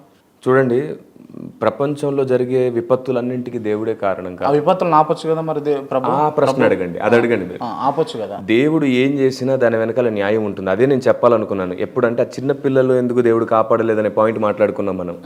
నేను అదే చెప్తున్నాను ఏంటంటే, మనుషులు చనిపోయినప్పుడు సృష్టికర్త అయిన దేవుని తెలుసుకుంటే దేవుని దగ్గరికి వెళ్ళాలి. ఆ దేవుడు ఎవరో తెలుసుకోకుండా చనిపోతే తప్పకుండా ఎవరైనా సరే నరకానికి వెళ్తారు. అయితే ఇందులో ఒక ఎగ్జంప్షన్ ఉంది. అసలు దేవుని చింతన తెలుసుకునే చాయిస్ లేదు. సపోజ్ స్వతంత్ర సమర యోధులు, వాళ్ళకి అసలు దేవుడు, భక్తి, పూజలు, వ్రతాలు చేసేంత టైం ఎక్కడిది? వాళ్ళ బ్రతుకంతా కుటుంబంతో కూడా గడపకుండా మనందరి కోసం గడిపారు. మరి అలాంటి యథార్థవంతులకు దేవుడు న్యాయం చేయడా? ఆయన ఇష్టం, అది చేస్తాడా? చేయడం ఎందుకు చేయడు? నేను ఆల్రెడీ దీని మీద ఒక మెసేజ్ చేశాను. ఓకే, పక్క వాళ్ళు పరలోకానికి పోతారు. వాళ్ళని నరకానికి పంపించాల్సిన తీర్పు మనం తీర్చొద్దు, పరలోకం పంపించే ఆజ్ఞ మనం ఇవ్వద్దు. రైట్, అది దేవుని దృష్టి, దేవుని చేతికి అప్పచెప్పే న్యాయం అది. Right, okay. అప్పుడే పుట్టి ఒక 10 రోజులు అవుతున్నటువంటి ఒక పిల్లవాడు చనిపోయింది అనుకోండి, తను ఎడికి పోతాడు? పరలోకానికి పోతాడా, నరకానికి పోతాడా? పరలోకానికి వెళ్తాడు. పరలోకానికి పోతాడు. అసలు పరలోక రాజ్యం ఎందుకు పుట్టించిండు, ఎందుకు చంపిండు? అదే పాయింట్ చెప్తున్నాను మీకు. ఫైనల్ గా మనం ఆయనతో ఉండడమే ముఖ్యం. మానవుడిగా పుట్టకపోతే ఆయనతో ఉండడం కుదరదు. అలాంటి ఒక ధర్మం ఉంది, అలాంటి ఒక న్యాయం ఉంది. మానవుడిగా జన్మించకుండా మళ్ళీ మనం వారసులం అవడం కుదరదు. ఖచ్చితంగా మానవుడిగా జన్మిస్తేనే మనకు ఆయనతో ఉండే ఉనికి కలుగుతుంది. ఎందుకంటే మనం రేపు ఆయన పక్కన ఆయన సింహాసనంలో కూర్చోవాలి. అందుకే చాలా పెద్ద ఇష్యూ మనం అర్థం చేసుకోవాలి. ఓకే, ఆ చిన్నపిల్లవాడు చనిపోయిన తర్వాత ఆత్మ కూడా చిన్న మనస్తత్వం ఉంటుందా? మీలే కిరణ్ పాల్ లెక్క ఆలోచిస్తుందా, క్రాంతి లెక్క ఆలోచిస్తుందా? లేదు, అక్కడ పెరుగుతాడు కాబట్టి, అక్కడ కూడా పరదేశిలో ఉంటాడు కాబట్టి, అక్కడ ఉండే పెద్దలతో ఎదుగుతుంటాడు కదా. అక్కడ మళ్ళా ఇక మళ్ళీ అక్కడ చావు ఉండదా ఇక? ఎట్లా ఉండదు, ఆత్మకు చావు లేదు. ఆత్మకు చావు ఏదైనా ఉందంటే అది నరకమే. Okay right. ఆత్మకు చావు అంటే నరకం. రైట్. ఆత్మలో ఎట్లా డిస్కషన్ అంటే ఇప్పుడు మామూలుగా మనుషుల్లాగా ఉన్నాం, మీ కింద ఇది సోఫా ఉంది, సోఫా పైన కూర్చున్నారు, మనం ఏదైనా వస్తువుని పట్టుకోగలుగుతాం, తినగలుగుతాం, ఎంజాయ్ చేయగలుగుతాం, ఒక కార్లో లగ్జరియస్ కార్లో మీరు తిరగగలుగుతాం. ఆత్మలకు కూడా ఆ లోకంలో వాళ్ళు టచ్ చేయగలిగేవి, వాళ్ళు ముట్టగలిగేవి అన్ని వాళ్ళకి చేతులే ఉండే కదా, ఆత్మకి చేతులు ఎందుకు చేతులు ఉంటాయి ఆత్మకి? మనలాగే ఉంటారు వాళ్ళు తింటారా? ఎందుకు తినరు? పరదేశిలో ఒక మాట ఉంది బైబిల్లో, జయించిన వానికి జీవవృక్ష ఫలము తిననిత్తును అని అన్నాడు. ఎట్లా సాధ్యం? ఇప్పుడు మనకంటే ఒక భౌతికంగా ఒక శరీరం ఉన్నది, మీరు నడవగలుగుతున్నారు. వాళ్ళు ఈ పదార్థం కాదు కదండి, ఈ పదార్థం కాదు కదా, వాళ్ళు ఉండేది ఏ లోకం? ఏ లోకం? పరదేశ్, అది ఆత్మల లోకం. అది అన్నా మనం మనుషులము, మనిషిగా ఉన్నప్పుడు ఎట్లా ఉండాలి, ఏం చేయాలి, అది ఓకే. ఇది ముఖ్యంగానే అసలు మీరు నిజంగా పరలోకము, దాంతో చచ్చిపోయిన తర్వాత లోకం ఉంటుంది, ఇదంతా మీకు ఈ లోకంలో ఎలా బ్రతకాలో కూడా నేర్పిస్తుంది కాదు, ఈ లోకంలో ఎలా బ్రతకాలో క్రైస్తవి 100% నేర్పిస్తుంది. క్రైస్తవ వ్యతిరేకులు అన్నట్టు మేము అన్యులను ద్వేషిస్తాము, వాటిని కూలుస్తాము, వీటిని చంపుతామని పాతక నిబంధనలో ఉంది అని అంటే, అసలు ఆనాడు మరి అన్యులు ఎట్లా బతికారు? అదే ఆజ్ఞ కరెక్ట్ అయితే, అదే లాజిక్ అయితే ఆనాటి అన్యులు ఎలా బ్రతికారు, ఈనాడు ఎలా బ్రతుకుతున్నారు? పైగా భారతదేశానికి క్రైస్తవుడు ఇంత సేవ చేశాడే. ఈరోజు ఇంతమంది అగ్రనాయకులందరూ కూడా మిషనరీ స్కూల్స్లో చదివిన వాళ్ళే కదా. సేవ జరిగింది. మరి ఇంత మతోన్మాదమా? ఏకంగా మదర్ తెరిస్సా మీద కూడా అంత నిందలేస్తారా? అవును, మదర్ తెరిస్తా అంటే మదర్ తెరిస్తా నిజంగా మనుషులను సరఫరా చేసిందా అన్న ఇతర? అది మనకు చరిత్ర చెప్తుంది. భారతదేశం ఆవిడకి ఎందుకు అంత పెద్ద అవార్డు ఇచ్చింది? మరి నేను అడుగుతున్నా, మీకున్న అవగాహనతోటి మదర్ తెరిస్సా మనుషులను సరఫరా చేసిందా ఇతర దేశాలకు? చాలా పెద్ద తప్పు, చాలా పెద్ద తప్పు అది. ఇప్పుడు ప్రాపగండ చేయడము, లేదంటే ఒకరిని చెడ్డగా చేయడం ఎవరైనా సృష్టించగలరు. ఒక అబద్ధాన్ని 100 సార్లు చెప్తే అది నిజమని నమ్మేస్తారు చాలా మంది. కానీ నేను మళ్ళీ చెప్తున్నాను, ఒక నిజాన్ని 1000 సార్లు చెప్పండి, ఆ 100 సార్లు అబద్ధం కూడా నోరు మూసుకుంటుంది. ఇప్పుడు మీరు నిజాలు చెప్తుర్రా, రోజు యూట్యూబ్ ఛానల్లో అబద్ధాలు చెప్తుర్రా, వింటున్న మీకు కూడా అర్థమవుతుంది, మీ మనస్సాక్షికి కూడా తెలుసది. నేను అబద్ధం చెప్పడానికి అసలు ట్రై చేయట్లేదు, పూర్తి సత్యమే పరిశీలించి మరీ చెప్తున్నాను. అందుకే నేను ఒక మాట అన్నాను ఏమిటంటే, చెప్పండి. అందుకే నేను ఒక మాట అన్నాను ఏమిటంటే, మీరు అన్ని మతాలు, దేవుళ్ళు, ఆచారాలు, సాంప్రదాయాలు పక్కన పెట్టేసి ఒక 30 రోజులు అసలు దేవుడా నువ్వు ఎవరని అడగండి, అర్థమైపోతాడు. ఇంతకంటే ఇంకేం కావాలి? ఇంతకంటే పెద్ద సువార్త ఏం కావాలి? నేనేం మతం మారమన్నట్ల, కులం మారమన్నట్లు, ఎందుకంటే నేను మతాన్ని ప్రకటించాను. ఒకవేళ అసలు మతాలు ప్రకటించకూడదు. మీరు అంటున్నటువంటి పద్ధతిలో 30 రోజులు అట్లా ఉంటే కనుక కొంతమందికి నిజంగా వినాయకుడు, లేకపోతే నరసింహస్వామి, లేకపోతే వెంకటేశ్వర స్వామి కనిపించింది అనుకో, రాముడు కనిపించింది అనుకో, ఏంది పరిస్థితి? నేను అదే చెప్తున్నాను. దానికి కూడా ఏం చెప్తున్నాను అంటే మీరు యేసుక్రీస్తు కనిపిస్తాడని మీరు చెప్తా ఉన్నారు. అలా కాదు. నేను అదే చెప్తున్నాను ఏమిటంటే, ఈ నెల రోజుల పాటు యథార్థంగా ఏ వ్యక్తిని, ఏ రూపాన్ని, ఏ పేరును తలుచుకోకుండా దేవుడా నువ్వెవరు అని అడగండి. నేను 100% చెప్తున్నా, ఆ ఒక్కడు తప్ప ఎవ్వరు మన బ్రతుకులోకి రారు. యథార్థంగా అడిగి మన యథార్థతే అగ్ని సమమైన కోటగా నిలబడుతుంది. రైట్. యథార్థతను దాటి ఏ చీకటి పనిచేయదు. రైట్. ఇప్పుడు నేను అడగబోయేటటువంటి ప్రశ్నలకు క్లియర్గా ఇప్పుడు ఉదాహరణ లేకుండా సమాధానాలు చెప్పండి దయచేసి. ఉదాహరణ లేకుండానే చెప్పాలనుకుంటున్నాను బ్రదర్. అవునా? కానీ ఒక్క మాటలో చెప్పే ప్రతి ఒక్క మాట 1000 మాటలకు కారణమైనప్పుడు మళ్ళీ ఉదాహరణతోనే ఆ 1000 మాటకి వివరణ ఇవ్వాల్సి వస్తుంది. అందుకే ఒక్క మాట దగ్గర తెంపేస్తున్నా. కల్వరి సతీష్ చేసే పరిచర్య గొప్పదా, మంచిదా, పనికిరాందా? దేశానికి ఆశీర్వాదకరం. దేశానికి సువార్త ప్రజలకు వెళ్ళడానికి ఆశీర్వాదకరం. కల్వరి సతీష్ మంచి పాస్టరా, చెడ్డ పాస్టరా? సువార్త చెబుతున్నాడు, చాలా మంది యవ్వనస్తులను భక్తిలో నడిపిస్తున్నాడు, దేశానికి ఆశీర్వాదకరం.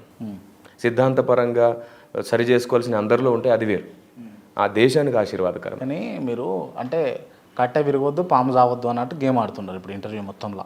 సమాజం మొత్తంలో కట్టే పాము అనే విషయం పక్కన పెడితే మొక్క నాటే పని చేస్తున్నా. నేను మొక్క నాటే పని చేస్తున్నా. ఇక్కడ కర్ర లేదు, పాము లేదు. సమాజానికి మేలు జరగాలి, మొక్క నాటుతున్నా. నేను మొక్క నాటుతున్నారు. రైట్. అంటే నేను మీకు ఇది పొగడతా అనుకోండి, లేకపోతే ఏమని అనుకోండి, వాస్తవంగా నేను ఫీల్ అయ్యని చెప్తా ఉన్నా. ఈ ఇంటర్వ్యూలో నేను దాదాపు ఇది 4వ ఇంటర్వ్యూ విత్ పాస్టర్ తోటి. 4వ ఇంటర్వ్యూలో మీరు ఉదాహరణలతోటి అంటే ఎవరైనా ఒప్పించకుండా చెప్పిన సమాధానాలు ఎక్కువ ఉన్నాయి. ఒప్పుకుంటారా దీనికి? ఇది వాంటెడ్గా చేసిన పనా, లేకపోతే మీరు ప్రిపేర్ అయ్యి వచ్చారా ఆల్రెడీ? గడిచిన 12 సంవత్సరాలుగా నేను ఏ మనసుతో ఉన్నానో అదే మనసుతో వచ్చాను, అదే చెప్తున్నాను. అంతే. అవును, లేకపోతే మీరు నిజంగా నేను మీకు థ్యాంక్స్ చెప్పాలి, కృతజ్ఞతలు కూడా చెప్పాలి. సమాజానికి ఒక మంచి ఆలోచన వెళ్ళడానికి 8 నెలలు నా కోసం వెయిట్ చేశారు మీరు, 8 months. ఇంత ఓపికగా ఉన్నారు మీరు, నిజంగా నాకు కుదరలేదు. యాక్చువల్గా అంటే ఈ పాస్టర్ సిరీస్ కంటే ముందర మీరు చేయాలి, ఫస్ట్ మీ ఇంటర్వ్యూ చేయాలి. మా బ్రదర్ చెప్పిండు కిరణ్ పాల్ గారిని చేయండి ఇంటర్వ్యూ అని, అంటే సరే చేద్దామని డిస్కషన్ వచ్చింది. ఆ రోజు మీకు కాల్ చేసిన, దాని తర్వాత మీకు టైం సెట్ అవ్వలేదు, మనం చేయలేదు. దాని తర్వాత ఈ వరుస ఈ నెలలో మొత్తం అందరిది పాస్టర్దే అయిపోయింది. దాని తర్వాత నాకు తెలిసి నేను ఇంకా పాస్టర్ని ఇంటర్వ్యూ చేయొద్దు అనుకుంటున్నా, మీరే చివరి ఇంటర్వ్యూ అవుతుంది. కిరణ్ పాల్ గారు, మీ మతాన్ని మీరు గౌరవిస్తూ ఉన్నారు, ఇతర మతాలను గౌరవిస్తారా మీరు? నేను చాలా వీడియోస్లో కూడా చెప్పాను, మన మతాన్ని మనం గౌరవిస్తున్నప్పుడు ఇతర మతాలని గౌరవించకూడదని బైబిల్లో ఏం చెప్పలేదు. పౌలు భక్తుడు ఏథెన్స్ పట్టణానికి వెళ్ళి, ఓ ఏథెన్స్ వాసులారా మీ భక్తి గొప్పది, కానీ మీరు తెలియక దేని యందు నమ్మిక ఉంచారో దాన్ని చెబుతానని వాళ్ళకు వాస్తవం చెప్పాడు. ఇక్కడ నేను మళ్ళీ చెప్తున్నాను, అసలు ఎవరి మతాలను చెప్పుకోవద్దు, మత ప్రచారం వద్దు, దైవ ప్రచారం చేసుకుందాం. Right, okay. అంటే క్రైస్తవ్యంలో మత ప్రచారం జరుగుతుందా లేదా? మత ప్రచారం చేయడం తప్ప కరెక్టా? మీరు చెప్పండి ఒక క్రైస్తవునిగా. క్రైస్తవ్యంలో దైవ ప్రచారమే జరుగుతుంది, కానీ అది మత ప్రచారంగా పొలమబడుతుంది. అది క్రైస్తవ్యంలో మత ప్రచారం జరుగుతుంది అని మీరే అంటున్నారు క్లియర్. మత ప్రచారం కాదు, దైవ ప్రచారం జరుగుతుంది, మత ప్రచారం అని పొలమబడుతుంది. అది మత ప్రచారం కాదా? కాదు, మత ప్రచారం కాదు, మత ప్రచారం యేసు ప్రభు మతం కాదు, మతం కాదు. ఏంటిది యేసు ప్రభు? అసలు దేవునికి మతం ఉండదు, కులం ఉండదు, రంగు తారతమ్య భేదం ఉండదు. దేవుడు అంటే మతం కానే కాదు. రైట్, మీ క్యాస్ట్ సర్టిఫికేట్ లో మీ క్యాస్ట్ చూపించేశాను, రీసెంట్ గానే ఏముంటది చెప్పండి.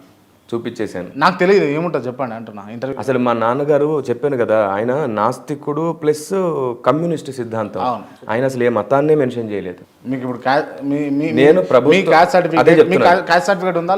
ఉంది, కానీ ప్రభుత్వం దగ్గర నుంచి ఏ లాభాన్ని నేను పొందలేదు, ఏ సర్టిఫికెట్స్ పెట్టి నా పిల్లలకు కూడా నేను తీసుకోలేదు.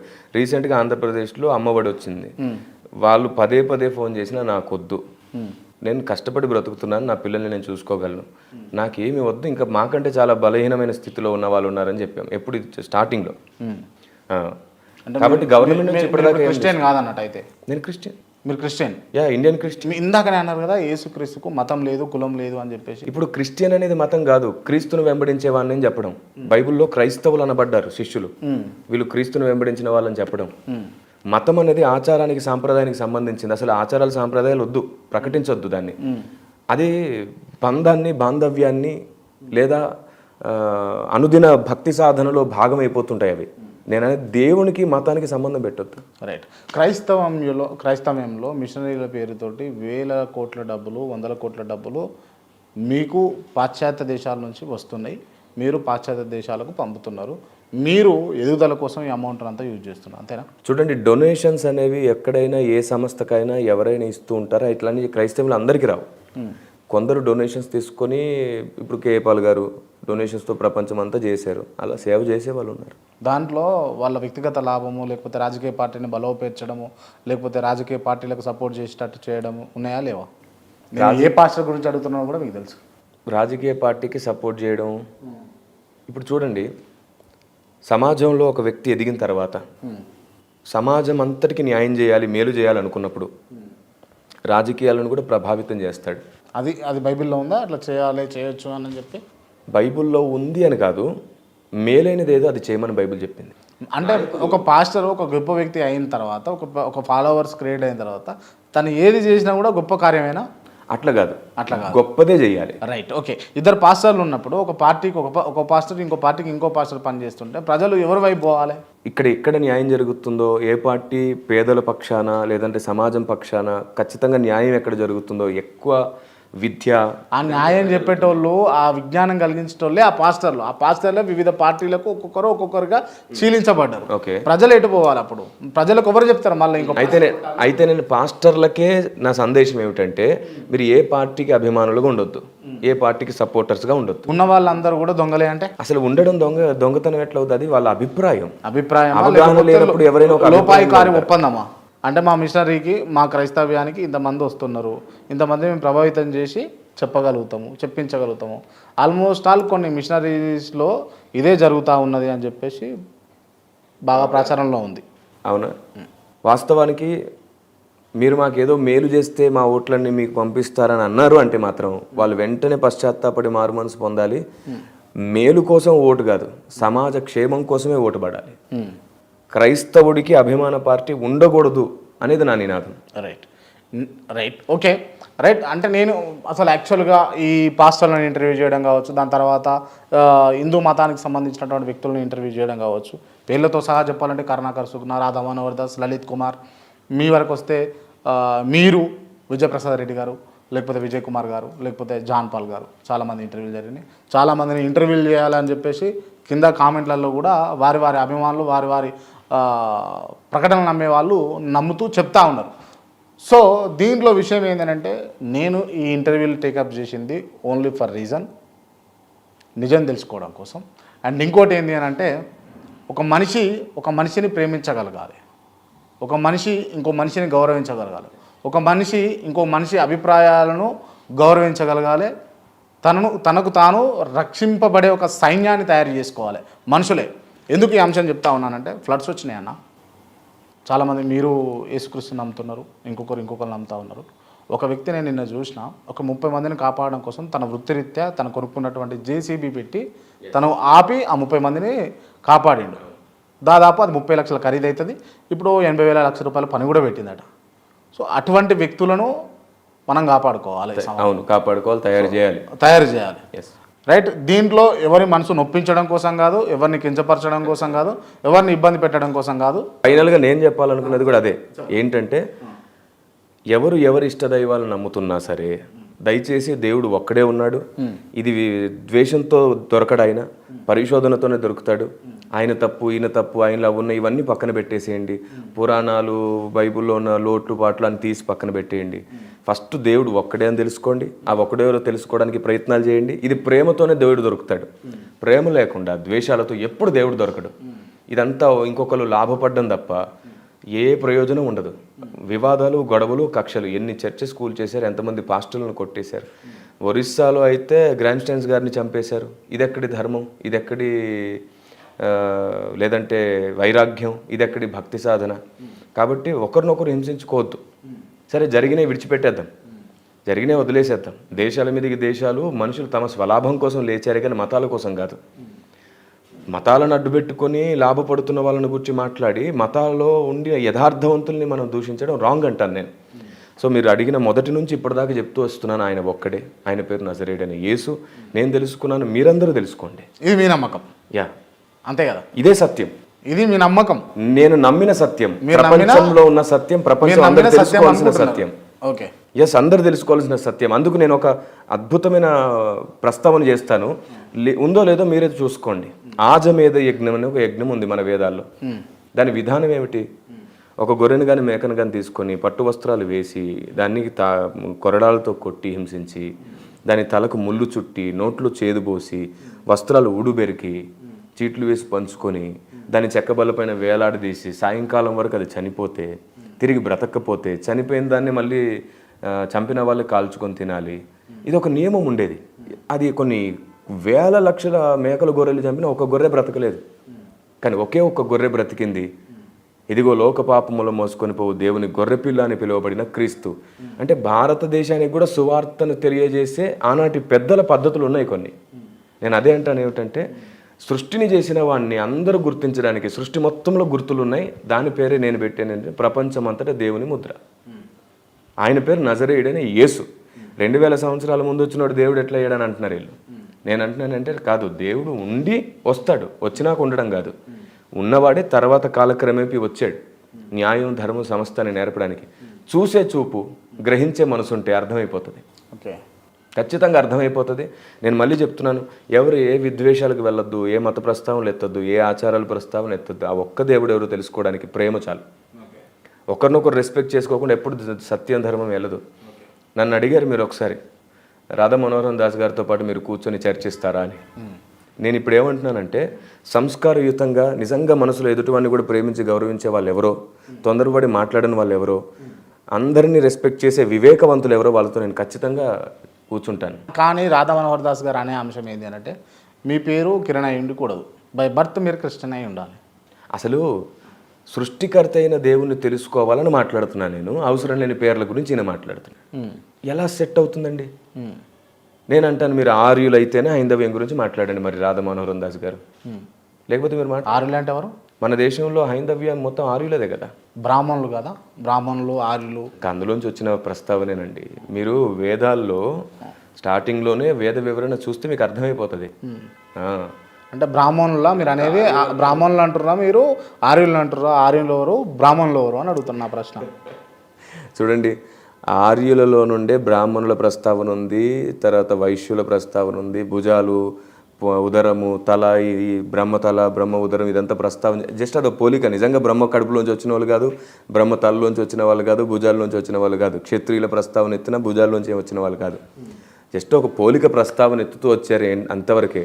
తల అంటే బ్రాహ్మణులు జ్ఞానాన్ని బోధిస్తుంటారు కాబట్టి తల అనే ప్రస్తావన తీసుకొచ్చారు. నేను ఇప్పుడు అదే చెప్తున్నాను. మీరు నిజంగా మీ తాతల ఆర్యులే అనే ఒక నిరూపణ ఉంటే మీరు రండి మాట్లాడండి అంటే ఎలా ఉంటుంది? ఇది తెగది. ఇది నేనేమంటానంటే ఇలాంటి వివాదాలే వద్దు. నువ్వు క్రిస్టియన్, మీ తాతల క్రిస్టియన్స్ అయితేనే మాట్లాడండి అంటే అసలు ఈ భూమి మీద ఎవరు ఫస్ట్ నుంచి క్రిస్టియన్స్ ఉన్నారు? ఎవరు ఫస్ట్ నుంచి హిందువులు ఉన్నారు? ఒకప్పుడు ఈ భూమి మొత్తం ఒక దగ్గర ఏకఖండంగా ఉంది. మన భారతదేశం ఆఫ్రికా ఖండం ఆనుకొని ఉండేది, అంతే కదా. మరి భారతదేశం ఆఫ్రికా ఖండానికి ఆనుకొని ఉన్నప్పుడు ఇక్కడున్న దేవుడు మరి అక్కడ ఎందుకు లేడు ఆఫ్రికాలో? ఎందుకు ఇప్పుడు ఈ పేర్లన్నీ అక్కడ లేవు? కాబట్టి కొంతమంది విదేశాలలో కృష్ణుని పూజిస్తలేరా? ఇప్పుడు ఇక్కడ నుంచి ఇస్కాన్ వాళ్ళు వెళ్ళి అక్కడ ప్రచారం చేసినప్పుడు జరుగుతుంది. నేను అదే చెప్తున్నాను ఏమిటంటే దేవుణ్ణి పరిచయం చేసే ప్రయత్నం చేయండి, విద్వేషాలను కాదు. కిరణ్ పాల్ గారు, క్రైస్తవ్యంలో చాలామంది క్రైస్తవులను ఇబ్బంది పెడుతున్న వాళ్ళు ఉన్నారు, నమ్మించి మోసం చేస్తున్న వాళ్ళు ఉన్నారు, చాలా రకాలుగా ఇబ్బంది పెడుతున్నారు. వాళ్ళకు కావచ్చు, మీరు ఇంకేమైనా చెప్పాలనుకుంటే ఈ చూస్తున్నటువంటి ప్రజలకు ఏం చెప్తారు? సమాజం అంతటికి ఒకటే చెప్తున్నాను, మనమందరం ఒక తల్లి పిల్లలమే, ఒకే దేశంలో పుట్టాం. భారతదేశం మన మాతృభూమి అని ప్రతిజ్ఞ పూనాం. కాబట్టి ఏదైనా ఒక విషయం స్పష్టంగా అర్థం చేసుకునేంతవరకు బయటికి మాట్లాడకండి. అపార్థం చేసుకుని నోటికి వచ్చిందంతా మనం ఏదైనా మాట్లాడవచ్చు. కానీ దయచేసి చెప్తున్నాను, ఒకసారి నోటి నుంచి మాట బయటికి వెళ్ళిన తర్వాత దేన్ని మార్చుకోలేం. మీకు అర్థమైంది మాట్లాడకండి, ఇటువైపు ఉన్న వాళ్ళు చెప్పింది అర్థం చేసుకోవడానికి ప్రయత్నించండి. వివాదం చల్లారడం చాలా ముఖ్యం. మనకు నోటికి వచ్చింది గట్టిగా బల్లగుద్ది చెప్పడం కంటే కూడా ఉద్దేశాన్ని సరిగ్గా ప్రజలకు అర్థమయ్యేటట్టు చెబితే అందరం బాగుంటాం. ఒక్కడున్నాడని చెప్పే ప్రయత్నంలో అందరినీ బాధ పెట్టక్కర్లేదు. ఆ ఒక్కరిని అర్థమయ్యేటట్టు చేయడానికి కష్టపడదాం, ప్రయాసపడదాం. హైందవ సహోదరులు, ముస్లిం సహోదరులు, క్రైస్తవ సహోదరులు అందరం ప్రేమతో చర్చిస్తేనే ఏదైనా జరుగుతుంది. ఈ ప్రేమ కోసమే, సమసమాజ నిర్మాణం కోసమే ఈ ఇంటర్వ్యూ లాంటివి జరుగుతున్నాయి, ఈ ప్రయత్నాలు లాంటివి జరుగుతున్నాయి. నేను అదే అనుకుంటున్నాను. కొందరు ఇంటర్వ్యూ చేస్తున్నటువంటి క్రాంతి గారిని కూడా కొన్నిసార్లు అపార్థం చేసుకోవచ్చు. అటువైపు ఉన్నావా, ఇటువైపు ఉన్నావా, ఎటువైపు ఉన్నావు అని. ధర్మం ఎటువైపు ఉంటే, మేలు ఎటువైపు ఉంటే, న్యాయం ఎటువైపు ఉంటే మనిషి అటువైపే ఉంటాడు. సో మతాల వైపు కాదు, అందరి ద్వారా సమాజానికి మేలు జరగాలనేవాడే జర్నలిస్ట్. కాబట్టి న్యాయంని ప్రజలకు అందించే వ్యక్తి ఎప్పుడు కూడా న్యాయాన్ని ప్రకటించే ప్రయత్నం చేసినప్పుడు ఎక్కడ చల్లార్చకూడదు. సమాజం అంతా ఒకరినొకరు వెనక్కి లాక్కుంటున్నారు. ఎంతకాలం బ్రతుకుతాం మనం, రేపు ఉంటామో లేదో తెలియదు కదా. ఇంకా చాలు, ఈ వివాదానికి తెరదించి దేవుని వెతకడానికి ప్రేమ కావాలి. ఆచారాలు, సాంప్రదాయాలు, పేర్లు, గొడవలు ఇవన్నీ పక్కన పెట్టేసేయండి. దేశాల మీద జరిగిన యుద్ధాలు, గత చరిత్ర ఇదంతా పక్కన పెట్టేసేయండి. మనుషులు తమ స్వలాభం కోసం చేసిందే, ఎప్పుడు దేవుడు చేయమని చెప్పింది కాదు. దేవుడు ఏదైనా ఒకటి చెబితే దానికి ఖచ్చితమైన కారణం ఉండింది. ఆ కారణాన్ని కూడా తెలుసుకుందాం. నిలదీస్తూ పోతే అందరినీ నిలదీసుకోవాలి. ఎందుకంటే ఈ సృష్టిలో లోపం ఉంది, దేవునిలో లోపం లేదు. ఈ లోపాన్ని సవరించడానికి దేవుడు మనకు జ్ఞానం ఇస్తున్నాడు. లోపాన్ని సవరించేవాడు దేవునితో సదాకాలం ఉంటాడు. సో మీ అందరినీ నేను బ్రతిమాలుతున్నాను, ఎవరిని అపార్థం చేసుకోకండి. నోటికి వచ్చింది, తెలిసింది అధిక నీతిమంతులై ఓవర్గా మాట్లాడే ప్రయత్నం కూడా ఎవరు చేయకండి. మన వల్ల సమాజానికి మేలే జరగాలి కానీ కీడు జరగకూడదు. ఇదిగో ఈ వేదికపై ఆ ఒక్క దేవుడు ఎవరో ప్రకటించడానికి నేను వచ్చినప్పుడు నాకు ప్రేమ దొరికింది, ఆప్యాయత దొరికింది, సత్యం చెప్పే స్వేచ్ఛ దొరికింది. అలాగే సమాజం అంతా కూడా తప్పకుండా సత్యమేదో అది అందరికీ అర్థం అవ్వడానికి అవకాశాలు దొరకాలి. అందరూ బాగుండాలి, అందరూ కలిసి ఉండాలి. దేవుళ్ళ పేరట, దేశాల పేరట, మతాల పేరట కొట్టుకునే సాంప్రదాయం తొలగిపోయి ప్రేమగా మాట్లాడుకుని సత్యం తెలుసుకునే రోజులు రావాలి. అందుకు ఏ వివాదాలు కారణం కాకూడదు, ఉదాహరణలు కాకూడదు. అందరూ బాగుండాలి. సర్వే జన సుఖినో భవంతు అనే దేశం నేర్పించింది, అందరి కోసం ప్రార్థించమని బైబిల్ నేర్పించింది. ఇదే సంస్కారంతో అందరికీ దైవదేవులు దేవుడు మీ అందరికీ తోడేండును కాక. Thank you. మొత్తానికి మరో ఇంటర్వ్యూతో మళ్ళీ కలుద్దాం కిరణ్ పాల్ గారు. Thank you so much. God bless you. Thank you. Thank you brother. నేను ఇప్పుడు ఈ ఇంటర్వ్యూ ముగించే ముందు కొంతమంది పేర్లు చెప్తా, వాళ్ళకి సంబంధించి మీరు only one word answer with ఉదాహరణ ఎందుకు అన్నది కూడా చెప్పాలి మీరు. రైట్? విజయప్రసాద్ రెడ్డి. విజయ్ ప్రసాద్ రెడ్డి సువార్త చెప్పడానికి రోషంగా నిలబడతాడు. సువార్త చెప్పడానికి రోషంగా నిలబడతాడు. తనకి ఏదైనా సత్యం అనిపిస్తే మొక్క మీద మాట్లాడేస్తాడు. ఓకే. నా ఇంటర్వ్యూలో విజయప్రసాద్ రెడ్డి గారు చెప్పినటువంటి అంశాలన్నీ కూడా గొప్పవి, మంచివి అని నేను అంటున్నా. మీరేమంటారు దానికి? మార్పు చేసుకోవడానికి క్రైస్తవ్యం ఎదురు చూస్తుంది. కొన్నిటిని మార్చి అర్థమయ్యేటట్టు చెప్తే బాగుండని క్రైస్తవం ఎదురు చూస్తుంది. ఓకే. విజయప్రసాద్ గారు చెప్పినట్టు ప్రసాదం తింటే తప్పేమీ కాదు అని నేను అంటున్నా. అది ఆయన విశ్వాసం. ఆయన విశ్వాసం యొక్క పరిమాణం చెప్పాడని నేను అంటున్నాను. జై శ్రీరామ్ అనడం వల్ల కూడా తప్పేమీ కాదు అని నేను అంటున్నా. మీరు సెక్యులరిజంని బేస్ చేసుకొని మాట్లాడుతున్నారు. నేను విశ్వాసం కోసం మాట్లాడితే ఏమంటానంటే ఏ పేరొద్దు, ఒకరినొకరు గౌరవించుకోవడానికి నమస్కారం చాలంటున్నాను. అంటే మీరు సెక్యులర్ క్రిస్టియన్ కాదు. నేను సెక్యులర్ని ప్రేమిస్తాను. నా ప్రతి ప్రస్తావనలో మాటలో సెక్యులరిజాన్ని ప్రేమిస్తూనే ఉంటాను. కానీ ఒక దేవుణ్ణి నమ్ముతూ నేను ఒక విశ్వాసాన్ని కలిగి ఉండి సెక్యులర్ అనే వర్డ్ వచ్చినప్పుడు మిగతా వాళ్ళ విశ్వాసాన్ని కూడా నేను నమ్మాలి. కానీ నేను విశ్వాసాన్ని నమ్మడం కాదు, రెస్పెక్ట్ చేస్తున్నాను. ఓకే. సో సెక్యులరిజాన్ని రెస్పెక్ట్ చేస్తున్నాను. ఏది సత్యం అది సెక్యులర్కి కూడా బోధిస్తున్నాను. Thank you brother. Thank you so much.